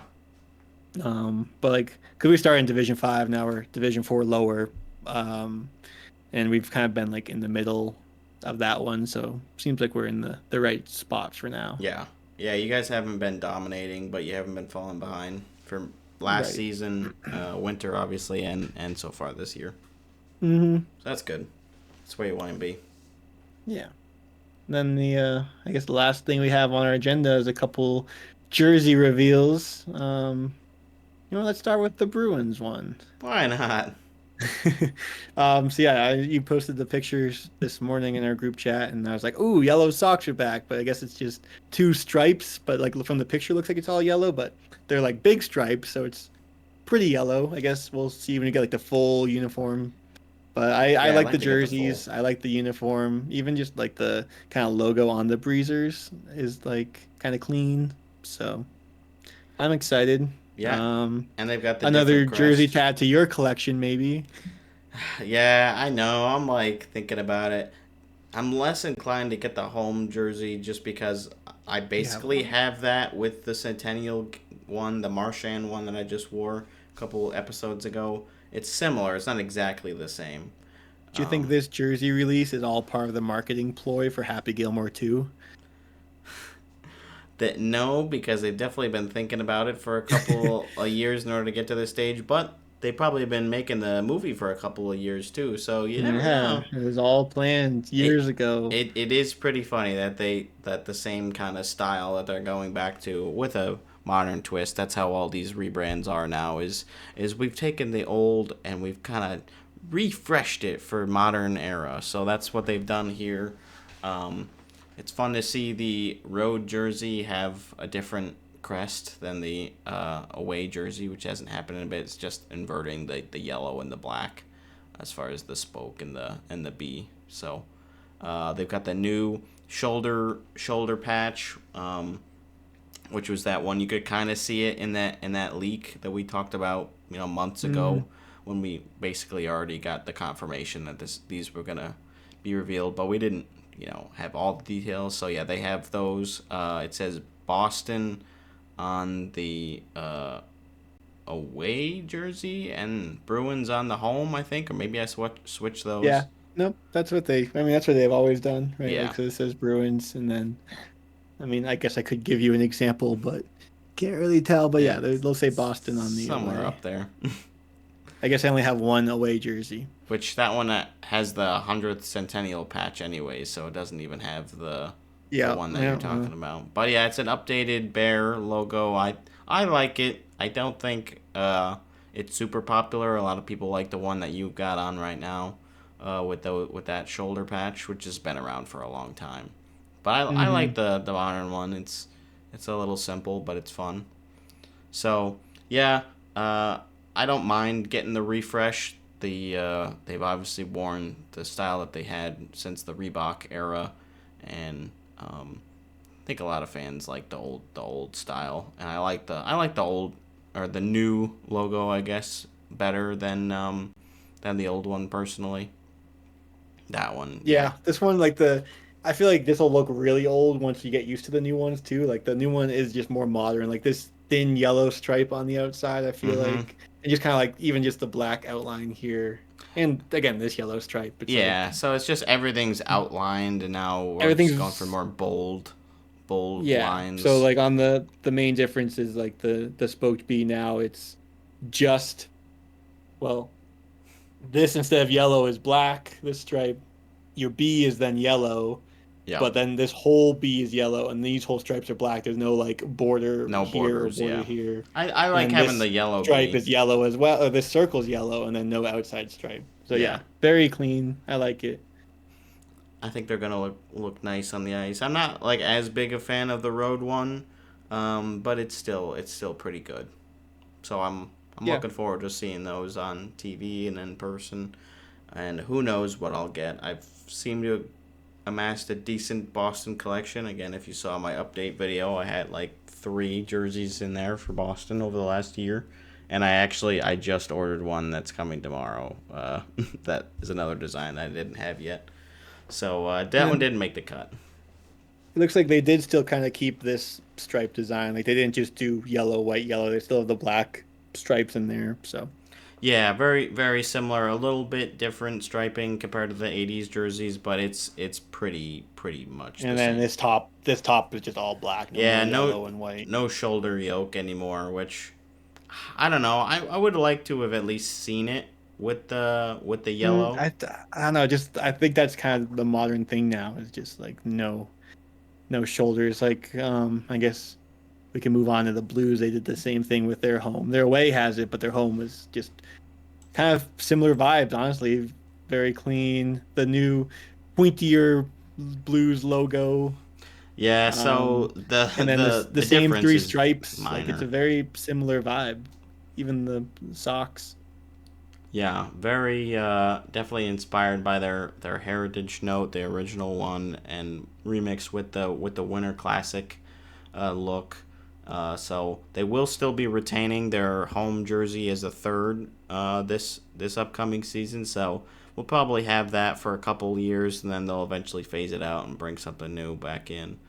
I'm glad that they're still keeping it around for a little bit longer. It's not always my favorite, and I have liked their alternate, which is basically what their new jersey is now. Not quite. Obviously, the updated logo and the colors are a little different, and again, more minor things, but pretty much what they've switched to. And then they've got a couple new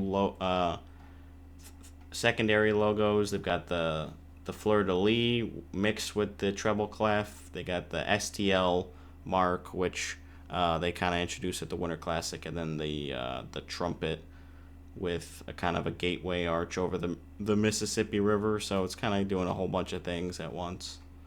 And yeah, a bunch of new merch already, which seems to be selling pretty well. So I'm excited for them. It's just fun to see something new, especially when you weren't a super big fan of the old look. Like, if I was really upset that the the old style was going away. I'd feel differently, but I think this is a good change. Yeah, I agree. I like them.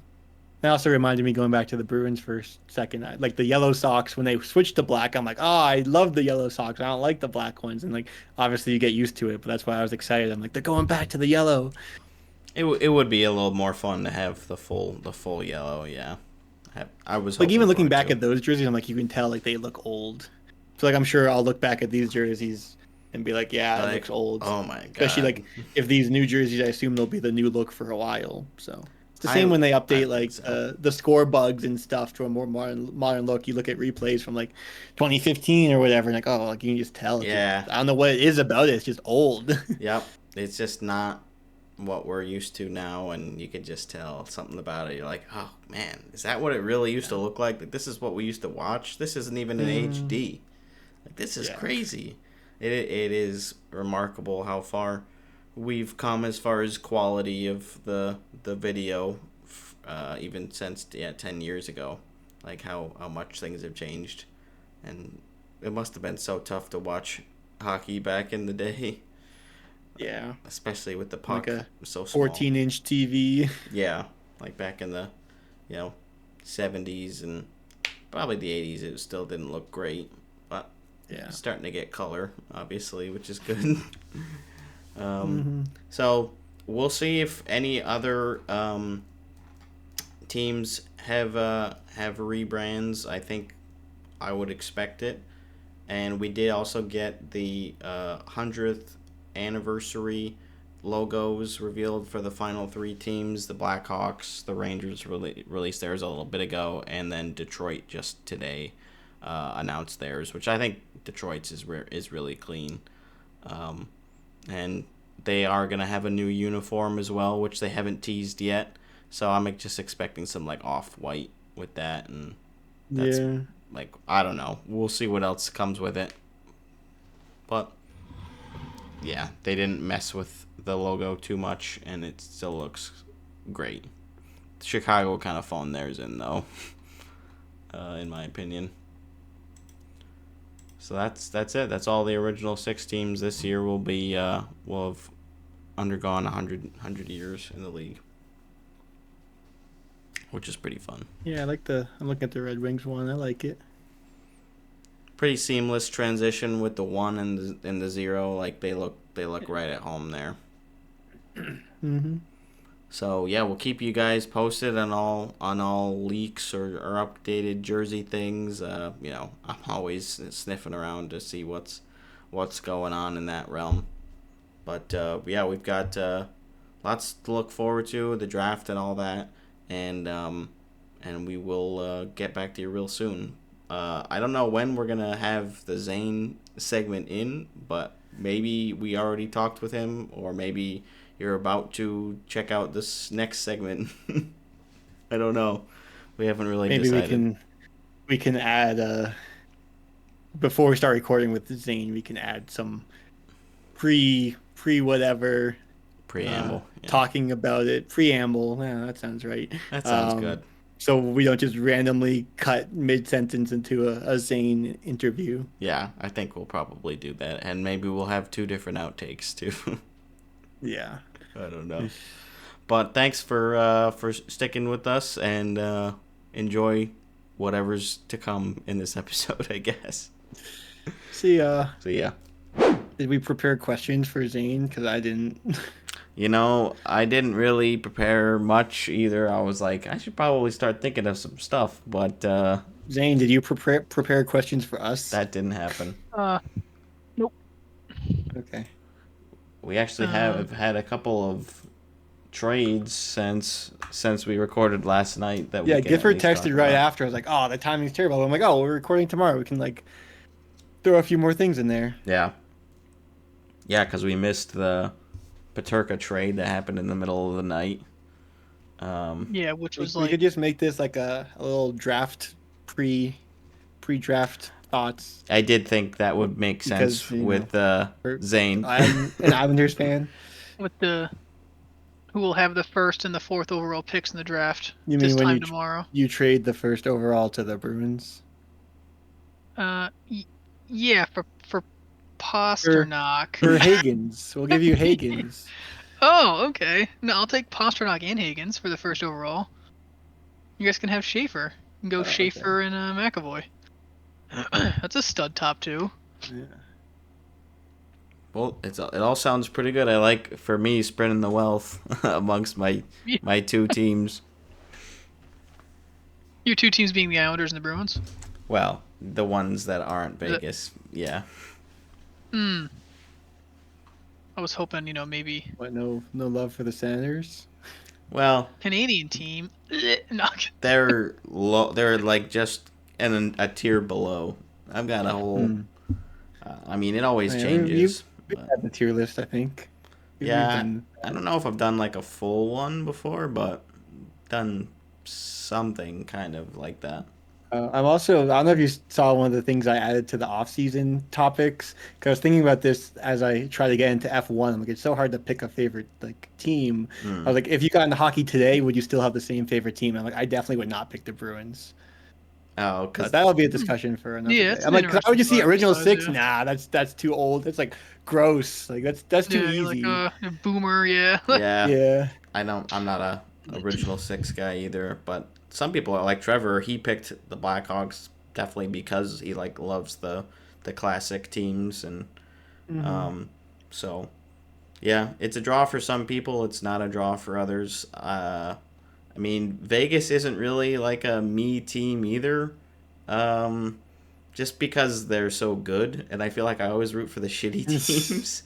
Like I do You feel root like for the small picked market it, Bills, you teams. thought they wouldn't be good, so it's valid. Yeah, I guess that's true.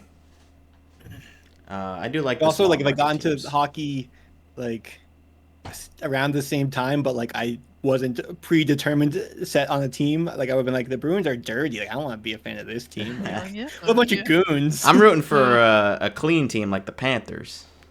Yeah. Well, I guess we're kind of just riffing right now, and we've maybe been here for a little bit. But Zane, thanks for joining us for this little extra segment here for episode 99 as we conclude our season 2 content and shift towards the off season. And it's going to be a big off season for you, of course, with the Islanders currently poised to draft first overall. Again, unlikely that one's gonna move, but that they are looking to maybe go the double dip in the first round. Well, Utah moved a right-handed defenseman. They still have their 4th overall pick. That need sounds one. like a perfect place for Noah Dobson to end up. And we can finally fulfill the Shagans prophecy that Islanders Twitter is currently rioting over. It would be really fun. I did watch the Welcome to the NHL video with James Higgins, and they were talking about how when the Islanders won the lottery, like people started dropping off these stickers at like their house that said like, we want Higgins, and they had like the Bring Higgins Islanders logo. home. Yeah, bring Yeah, Higgins home. yeah. That's what it was. Yep.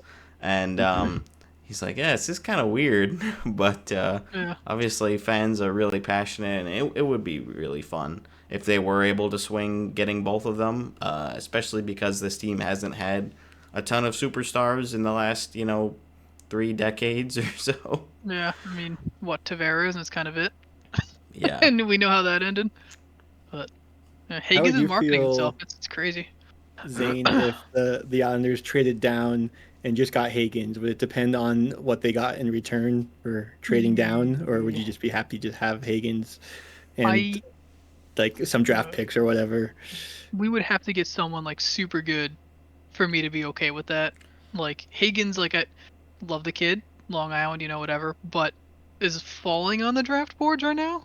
Like he was potential first overall, and then he was like guaranteed top 5, and now people have him like 7 through 11. Going to the Bruins. Yeah, exactly. Yeah, literally. So if we traded down, we'd have to get a stud back because Schaefer looks like he's going to be a stud. I think it was Pierre LeBrun or LeBron, however you say his last name. He was like, yeah, he could be like a Quinn Hughes type of player. Like that's his ceiling, and like his floor is like, I don't know, Ekblad or something like that, and we could use that. So Yeah, I would pretty be probably bummed if we moved off the first overall pick.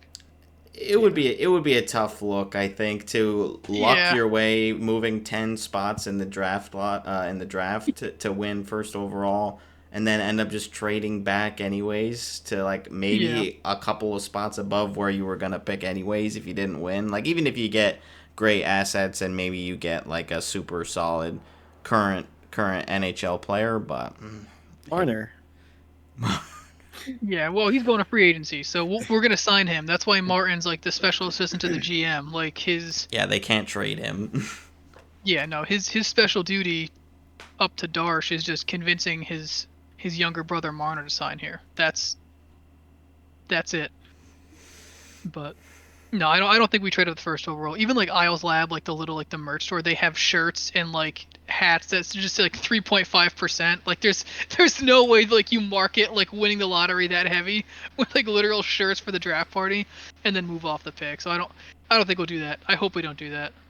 Yeah, That would be I'd feel kind the of a same way bummer. if we had the first pick. Like, Yeah, you like- gotta just take Schaefer. Yeah. Yeah, you have to just take best available. No, we're not gonna get it next year, so take Schaefer, maybe a trade to get Higgins.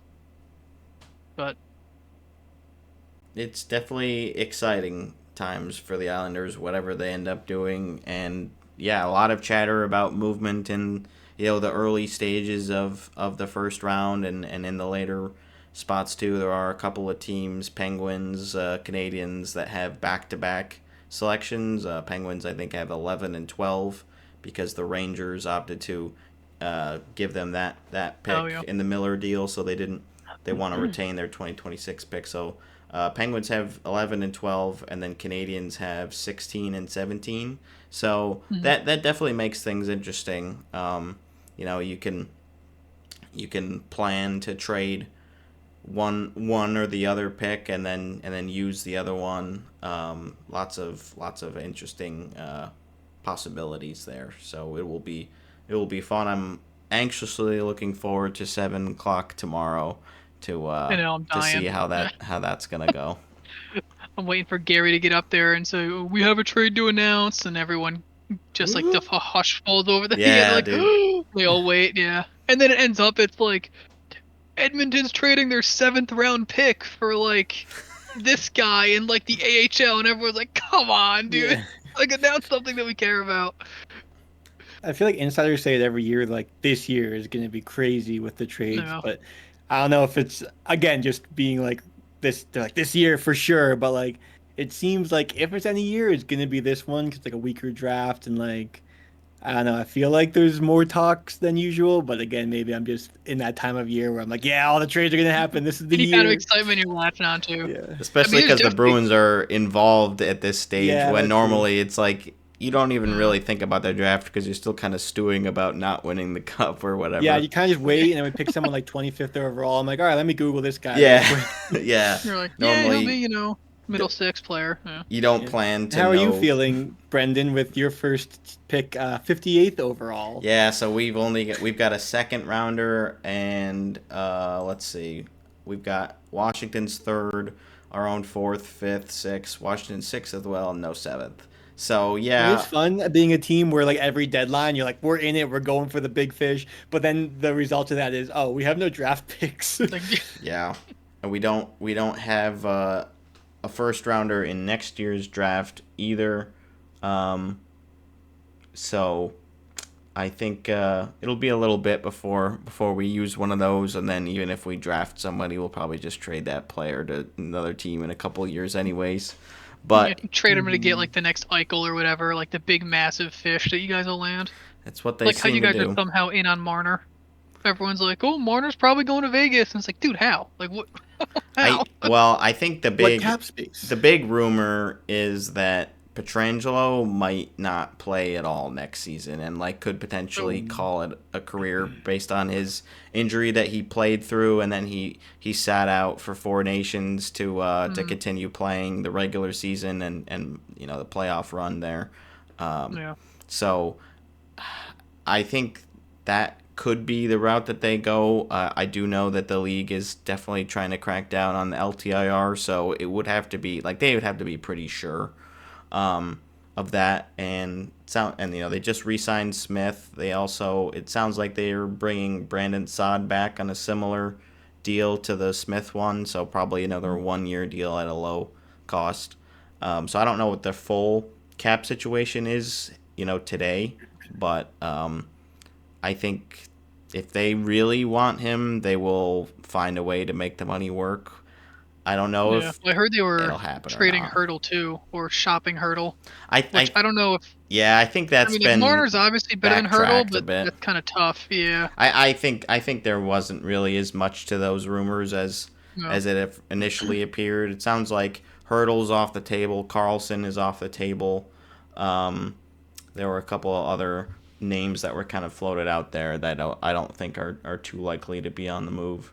So, yeah, it is always fun as a Vegas fan because you really don't know what these guys are going to be able to swing. Even the Hurdle trade was just completely out of the blue at the end of the sign or the trade window on the trade deadline, where it's like, man, I do not expect this.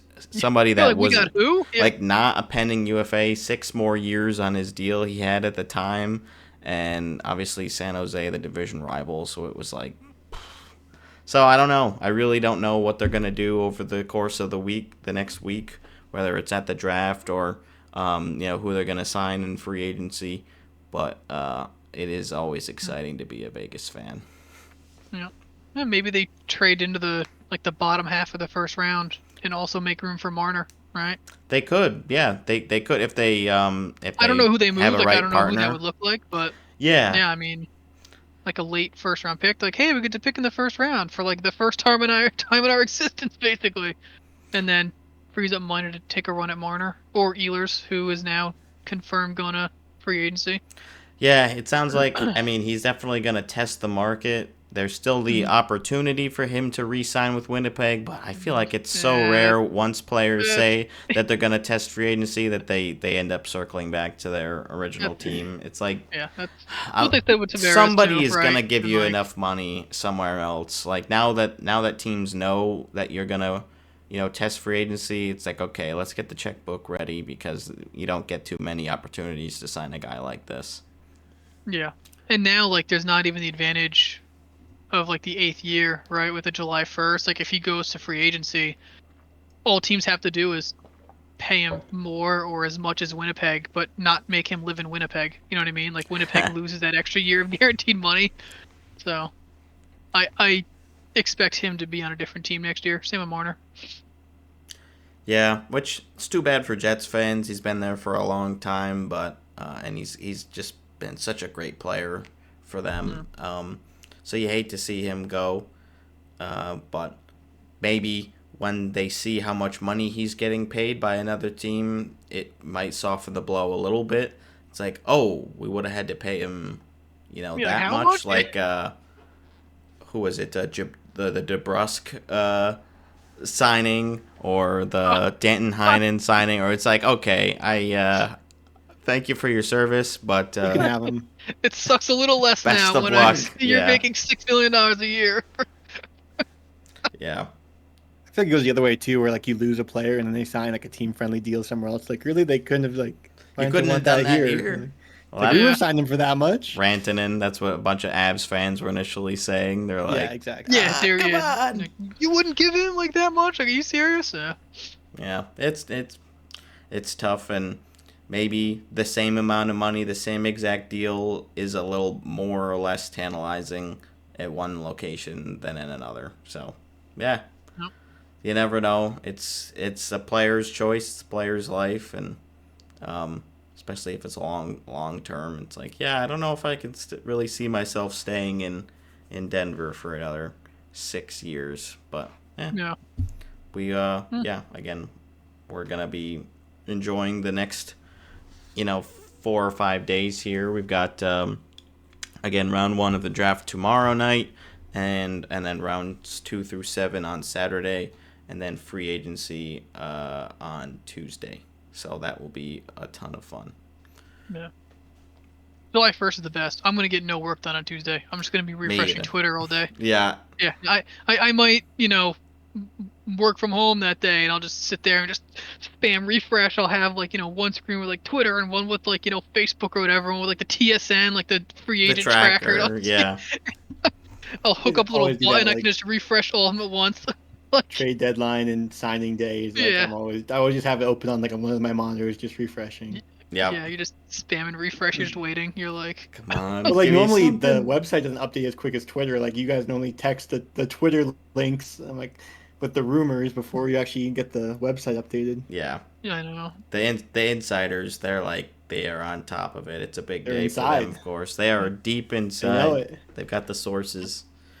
And this year it we is actually fun. hear stuff about the Islanders because there's no Lou cone of silence anymore with Darsh at the helm. So That's it's gotta be not fun. It's fun. It's a little nerve wracking when you hear stuff like Dobson's gonna ask for $10 million a year, and you're like, oh god, Uh-oh. I'd rather just not know that, right? Like I'd Yeah. rather Uh, just wouldn't hear that.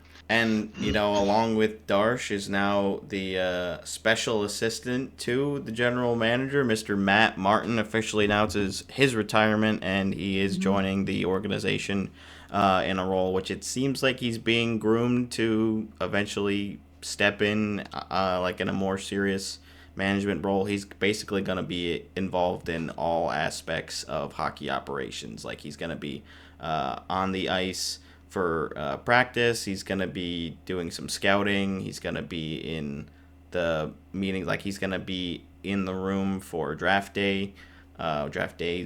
So yeah, that's pretty exciting for you. Obviously, seemed like it wasn't going to be too many more years that he was going to stick it out on the ice. Yeah. Yeah, no, it was time to retire. Like, everyone knew it. Like, I know, like, he just announced it, but, like, you probably saw on, like, Twitter and stuff, like, his last home game, like, I think it was the Capitals, actually, like, the whole Capitals team went and, like, shook his hand, and, like, they were, like, the last game of the season was against, I don't even remember, right, and everyone there shook it, maybe the Wild or something like that, and, like, they all shook his hand. Like, everyone knew he did, like, the farewell tour, one of the final visorless players in Yeah. the league. But I'm stoked he's still with the org. And apparently, I don't remember who was saying it, one of the Islanders insiders, I think. Apparently he's actually, like, super on it with a lot of, like, that kind of management, like the GM scouting type stuff. I guess he's actually shown some proficiency there, which I guess he's been around the league for so long. Like, it doesn't surprise me. But I'm excited. I'm stoked he's staying around. Yeah, I mean that's what you want to see as a fan, and he's definitely a fan favorite player. So to keep him around the organization as long as he, learns from the best, and then ends up taking that next step with the team, and it would be great to see him help the team win their first Stanley Cup in a long time. Yeah, and then when Zizekas retires, we'll have to give him a role too. We have Clutterbuck doing like the broadcast, Martin is special GM assistant. Can find something for Zizekas to do, make it be like Zamboni driver. Yeah, or, I was thinking that ice analyst, resurfacing. like him, yeah, something. Whatever he wants to do to keep him with the org, keep that line together. Yep, love those guys. Well, why don't we talk a bit? We are recording a day after the Owen segment that you just spent an hour or so watching, but we have gotten some other trades since then, and the big one being late that night. J.J. Peterka from the Buffalo Sabres has been traded to Utah in exchange for Michael Kesselring and Josh Doan, which, this was a big surprise, and then we learned a little bit more about some of the other potential packages that Buffalo could have received for Peterka. Your guys' thoughts on this whole saga? Good for Peterka, bad for the Sabres. And we should also mention Utah signed him for 5 years, $7.7 million per. Sucks for Buffalo. Sucks for Buffalo. I mean, I read the Wild had offered like Marco Rossi as like a main piece, not even the only piece of that trade, and like Buffalo doesn't do that. I know. You know, like nothing, no shade against the Utah guys, like good players, but like I feel like everyone was expecting for Peterka to go for a lot more, and now Utah has like a super good top 6, and Buffalo Doesn't. Worse. is not. Yeah. Yeah, it's tough. He's Buffalo's so Buffalo. young. Like, he's 23 and he's already Yeah. produced at such a high level. And yeah, I think with Utah, he's going to be, He's gonna like be a a stud. 70, 80 point player next season, depending on where he ends up slotting in. Another future Cup winner leaving Buffalo. I know. It Sam hurts every Reinhart time. moment, or say like. Like, I'm getting war flashbacks here from like 5 different guys. Like, you see the theoretical teams. It's like, look at all these great players that were once in the Sabres organization, played together for a while, and they're now all gone, or and a lot of them have had great success elsewhere. So it hurts. I do think you get a decent defenseman in Michael Kesselring. Like, I think he looked pretty good last year. So I don't know. It's tough because they need scoring, and that's a big thing they needed. They needed to score, especially on the power play last year, and then they did need some help stopping the puck with both goaltending and defense. So it's like it's tough to see what there is as far as the potential of Peterka, and that you're trading him away when that's one of like the areas you still need to improve on a He was lot. one of their only like productive offensive players. It's tough. And Doan To not is get someone decent like too. that back, I don't know. Like, I think Doan Could be a could be decent good. prospect, right? I don't Yeah. think he's gonna eclipse like the same point totals as Peterka over his career. But he could be good. It's too bad that he was with Arizona and now it's Utah now. So I guess they're like, well, we don't really care anymore. He played a couple games in Arizona, 2 seasons ago, so he got to play there. And yeah, we're not in Arizona anymore, so they get cast off to Buffalo.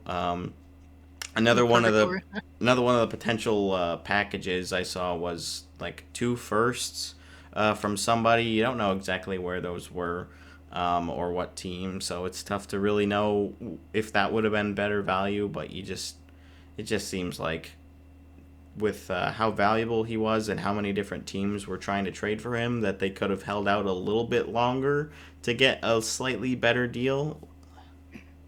Well, Buffalo would probably like, well, our first rounders haven't really panned out, so maybe we should just give up on drafting.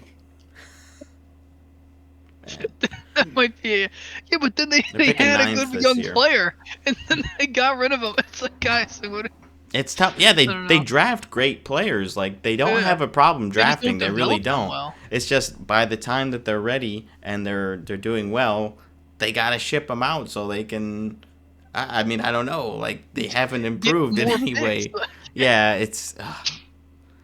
I really feel for Sabres fans, especially ones that were excited to see a young player that's like, maybe finally we have one of these guys that will be able to elevate us to the next level and finally get into the playoffs. But man, I don't know. It's gonna be obviously an interesting couple of days for the Sabres too. But every team, it's like, yeah, this is just crunch time. Got to see what they're gonna do. I feel like there's not a lot of teams that you haven't even heard like anything about. Like, I'm having a hard time coming up with a team. Like, I haven't heard about those guys at all. Maybe like, I don't know, Calgary, because like it's Calgary, right? But most teams, I feel like there's something going on that like fans can care about. Yeah, I'm And like it's looking fascinating. through. I'm like, I feel like I've heard rumors about most of these. Maybe not like the Red Wings. I feel like I've been a little bit quiet, but I feel like I'm kind of just like nitpicking. Like, there's always rumors for everyone. I heard they put together an offer for Dobson and maybe Peterka as well. So they've been involved, sniffing around. Okay. Plus I they would have like hope their that whole they like are. centennial thing. Yeah. So Yep. like their fans are occupied with the whole like 100-year, whatever. So. Yeah, I saw there was a vote for what the logo is gonna look like, the center logo. ice. I think the Hockey Town word mark doesn't look as good as without it. With the with the ads that they have around the circle, I feel like you'd be better off replacing one of those with the Hockey Town. But I don't know. Replace one of the ads. Good luck pitching that to ownership. Yeah. No, I know it would never happen, but it's know. just like in a perfect world where, you know, they're not money grubbing for every little ad space on the ice that they can get. I know. It would be nice to see that. Yep. We had a couple other trades. So Seattle active once again. They trade for Frederick Gaudreau from the Wild for a 2025 fourth round pick. So yeah, another like middle six, bottom six guy for Seattle. They're kind of just Seattle's becoming elite. Thanos collecting them all. Yeah. Collecting like the bottom six pass. Like. I really don't know what they're doing, to be honest. Like, neither did I. Next is Sam Bennett. Yep. Yeah, that's their big swing. Yeah. At least he can score. Like that. Like I would understand if they are able to grab him. It's like, okay, at least yeah, he can put up points. Gaudreau almost had 20 goals last year. Really? Freddie Gaudreau? 18. Okay. Yep. And then in 2022-23, he had 19. He's we don't 32, talk about the 67 games in between where he had 5 goals. Oh, shoot, yeah. The other 2 years. Yeah, I mean... Late bloomer, that's all. They didn't... Like, they only traded a fourth-round pick, so if he can get you 15 goals for a fourth-round pick, that's not bad. He did shoot 16.36% this season. Uh-oh. Sustainable. Sustainable. He doesn't take many penalties, actually. That's pretty good. I would have thought he would be in the box a little bit more. But and basically a third of his goals are on the power play. It's not looking as good. But 47 hits though. Yeah, 47? That's it. I thought he was a little bit more physical too. I don't know what he is. I guess he's just kind of there, and he's like does just enough. Yeah. Yeah. I don't know. Again, we got plenty of time to see what their final roster will shape out to be. And then we had a goalie trade today. So Daniil Tarasov, formerly of the Columbus Blue Jackets, it's headed to Florida to backstop with Bob. And Columbus receives a 5th-round pick in this year's draft for him. Was it Shane Knight? What was his name? Spencer Knight. Spencer Knight, that's the one. Whatever happened to that guy? Well, he got traded at the deadline for to Chicago, and it was Vanacek that was the backup during the playoffs this year. So he's not returning, I don't think. So Vanacek will go elsewhere, but. Bill Zito, was in Columbus when they drafted him. He's I think he's like 6'5", so they like that, and Luongo likes him too. He likes the really tall goaltenders, so that's part of the reason why they make the deal. Probably good to get a change of scenery. Like he was decent in a limited sample size with Columbus, but I think they need a little bit of a shakeup in their goaltending. Merzlikins has been the big one where it's like, is he finally going to get traded? But, I mean, nobody really wants to trade for him when he hasn't been playing very well for the last, 3 seasons, it feels like. So, at least they're doing something. I don't know. Again, lots of goalie movement will happen too. Goalies have been a big topic of conversation this offseason, especially with the Oilers, but lots of other teams that have been looking, and there haven't been a ton of great potential free agent goaltenders this year. So we might see a bit more. Jake Allen, trades. Excuse me. Jake Allen, okay, yeah, he's probably one of the better options. I don't know. The only option. Yeah, I don't know who else is really out there. I did just see Vancouver looks Samsonov. to be extending Connor Garland for 6 years. Oh. I did as not. of I did not hear about 15-ish that. minutes ago. I guess relatively unconfirmed. Okay. Saw it on Reddit, but expected around 6 years, 6 million, which, based on the comments from Canucks fans, they're okay with. Yeah, I mean he's an all around good player. I would be happy with that No. if I was a Canuck fan. I'm trying to see if it's anywhere.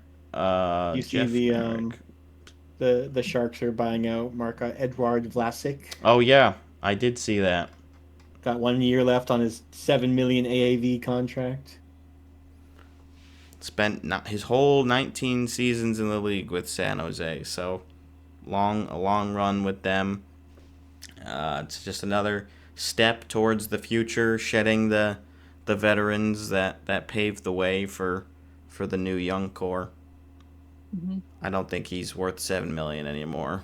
So yeah, makes sense. We just saw that with Chicago buying out Brody. So it's not, all of these teams are trying to improve, not just the ones at the top of the league. Cap wages Oh, go also ahead. say the draft is in 23 hours and 53 minutes? Because that seems wrong. Mine says 21 hours and 53 minutes. Yeah. Maybe it since doesn't. I'm 2 hours off, my draft starts 2 hours later. Yeah, I don't know You if gotta it wait knows. extra 2 hours. I don't know if it's doing the right thing for time zones or not. Yeah, I think it messed up a little. I think so. I was like, that seems weird that it's at 7 p.m. my time. Yeah. Yeah, that would be too bad. You're like hearing about it. It's like it hasn't started over here yet. Yeah, cap wages says I still got 2 hours. Yeah. I was coming on here to look at the buyout and see. You saved 2.3 million for buying out Vlasic. 2.333333. And then you have to pay 1.16 the following year. Which they're fine with. Yeah. So we'll see if anybody, takes a crack at him for like league min or $1 million or whatever. He's 38, so he's obviously very experienced, which I'm sure some teams will still be interested in if he's interested in continuing to play in the league. Yeah. I can see him. I can see someone picking him up, kind of like a Ryan Suter type. Like bring him in and give him 12 minutes a game and just have him as like an experienced guy, maybe like a penalty killer. Sit on the end of the bench, talk to the young guys. Yeah, you need that. His role, like he doesn't really have as much of a role in San Jose now. Like they're a little bit more inclined to take the next step. So they want to get some of their other younger guys in there instead. But not everybody's like that. Darren Dreger podcast included Vegas in the list of teams interested in Bowen Byram. So don't know what your instant analysis is on that, Brad. I like Bowen Byram. Yeah. Is he a right player. shot defenseman? Because we need right hand. We need righties. I don't know, but I still can't believe that Colorado got rid of him for, what was it, Casey Middlestat? Was that who they traded for? And now we have him. Yep. Yeah. Can't believe they gave up Byram that fast. That was a bad move. Byram is a really good young player in my opinion.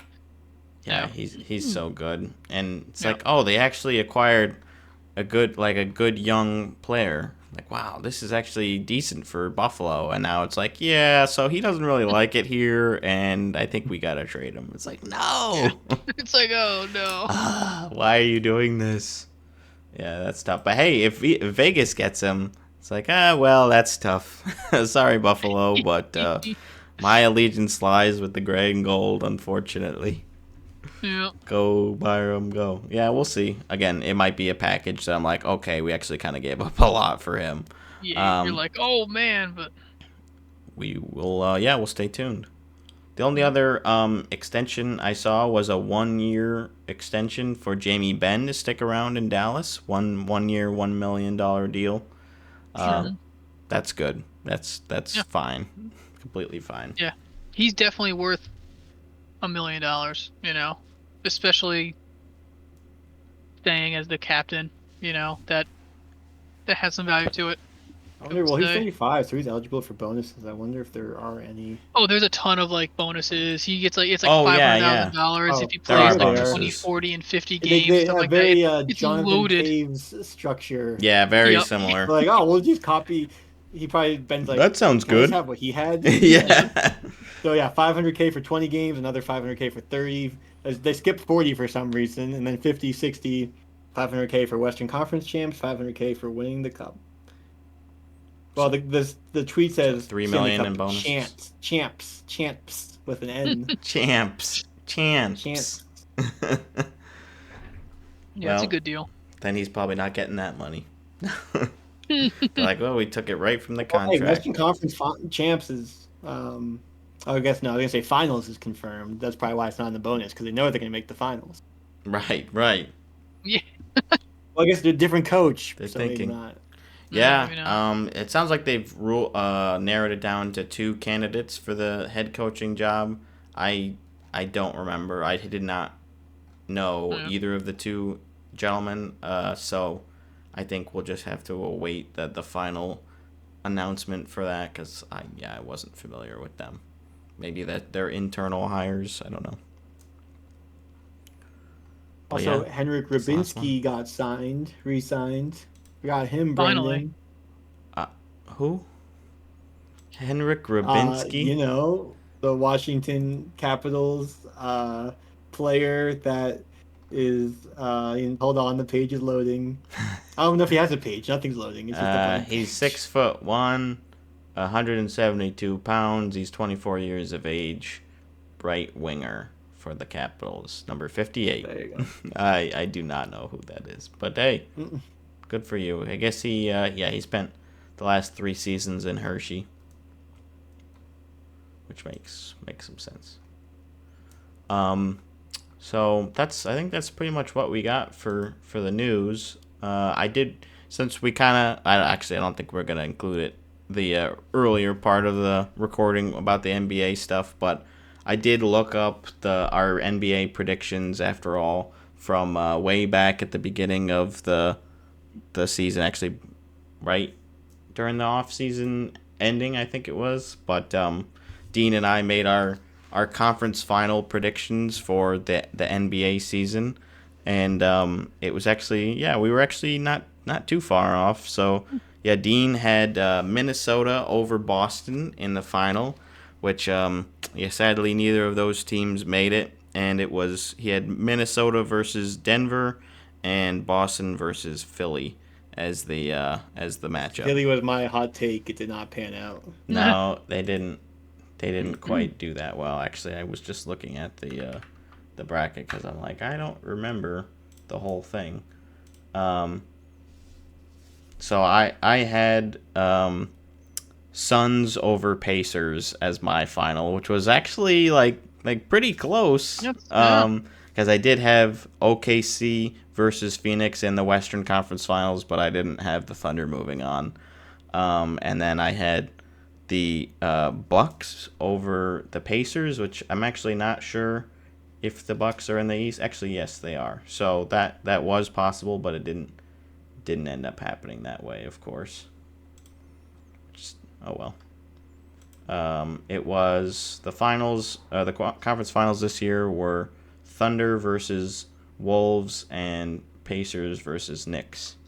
So, I got 2 out of 4. I'd say that's pretty good. Yeah. They're Solid. doing the hockey brackets. Yeah, that's freaking true.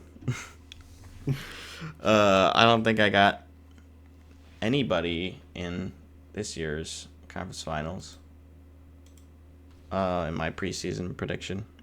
It's been a while since I've looked at that now. I'm trying to remember. Let's see. I also saw this that Zane might appreciate. Did you see the Ovechkin I have the poses with Stars a and baby Panthers. goat for a magazine cover? No, I didn't, but that's awesome. It's so funny. It's on the Washingtonian. Good for him, dude. Who was it? Ovi, you said? Yeah, a goat with a goat. Nice.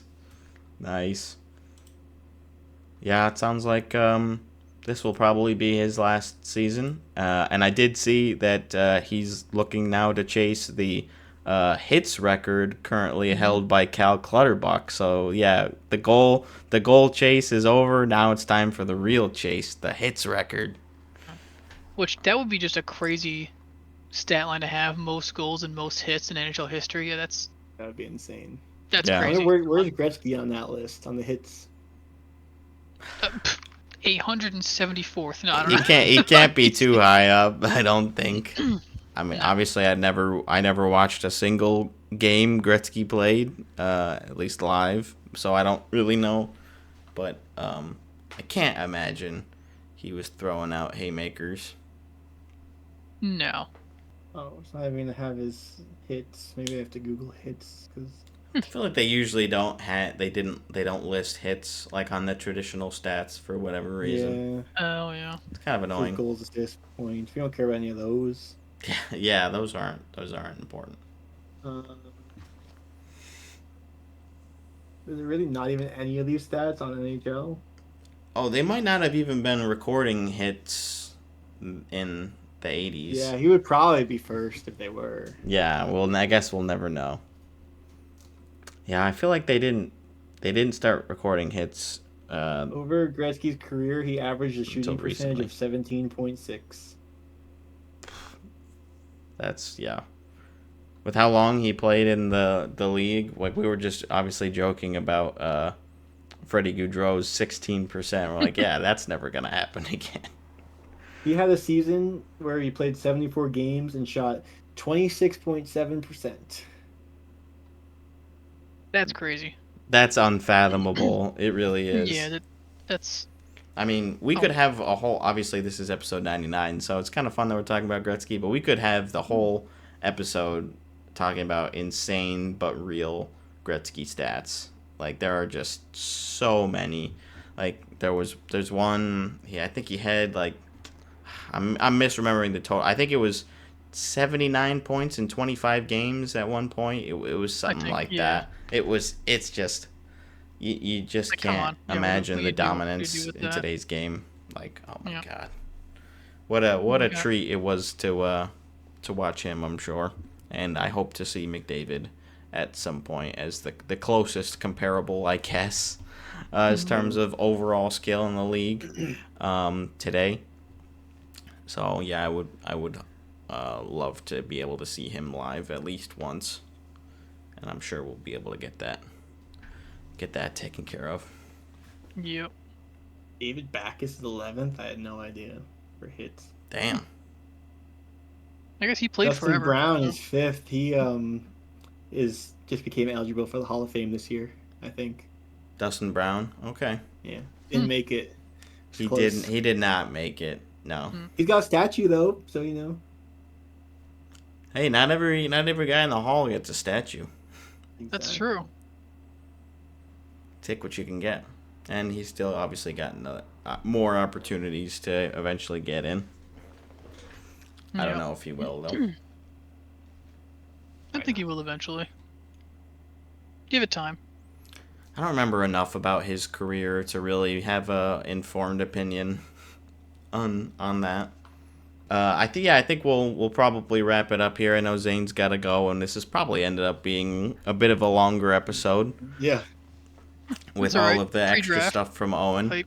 But yeah, we are definitely excited to shift towards season 3, and we hope to see you guys all there with us very soon. And what better time than to plug our live stream tomorrow than 2.5 hours into the episode? We will be streaming the during the draft tomorrow on this YouTube channel. So I guess if you have your notifications on, maybe you'll see that we're live and you can come watch. If not, Surely everyone has probably- notifications on. There'll be the VOD of it after. So people like Owen can watch instead of being up at 2 a.m. Yeah, that's a little bit too much to ask, I think, for Owen, especially not having a actual good pick this go around. He's probably still on the plane. I know. I was thinking, I'm like, man, I wonder where he is right now. He was just here with us a moment ago, but now he's in Now a he's over the completely different Atlantic somewhere. continent. Yeah. Yeah. Well, we'll stop talking about Owen. We'll say thank you, Zane, for hopping on with us. We really appreciate it. Definitely. And again, hoping all the best for you guys tomorrow and what they're gonna do in the draft, the Islanders, that is. Yeah. In the Bruins. Thanks for having me, guys. In Yeah, the Bruins, of Bruins course. Yeah. In the Vegas Knights, won't in the pick second tomorrow. round. We won't see Vegas tomorrow yet. Maybe. Yeah, maybe. Who knows with No, them? thanks always, guys. Appreciate it. Always a good time. Make sure to subscribe and like and comment. Email us, voicemails. We got all the good stuff. We'd love to hear from you. Get your thoughts on whether or not Dean's trip there was a flop or not. Mm-hmm. And we'll see you next season. See ya. So long. See ya.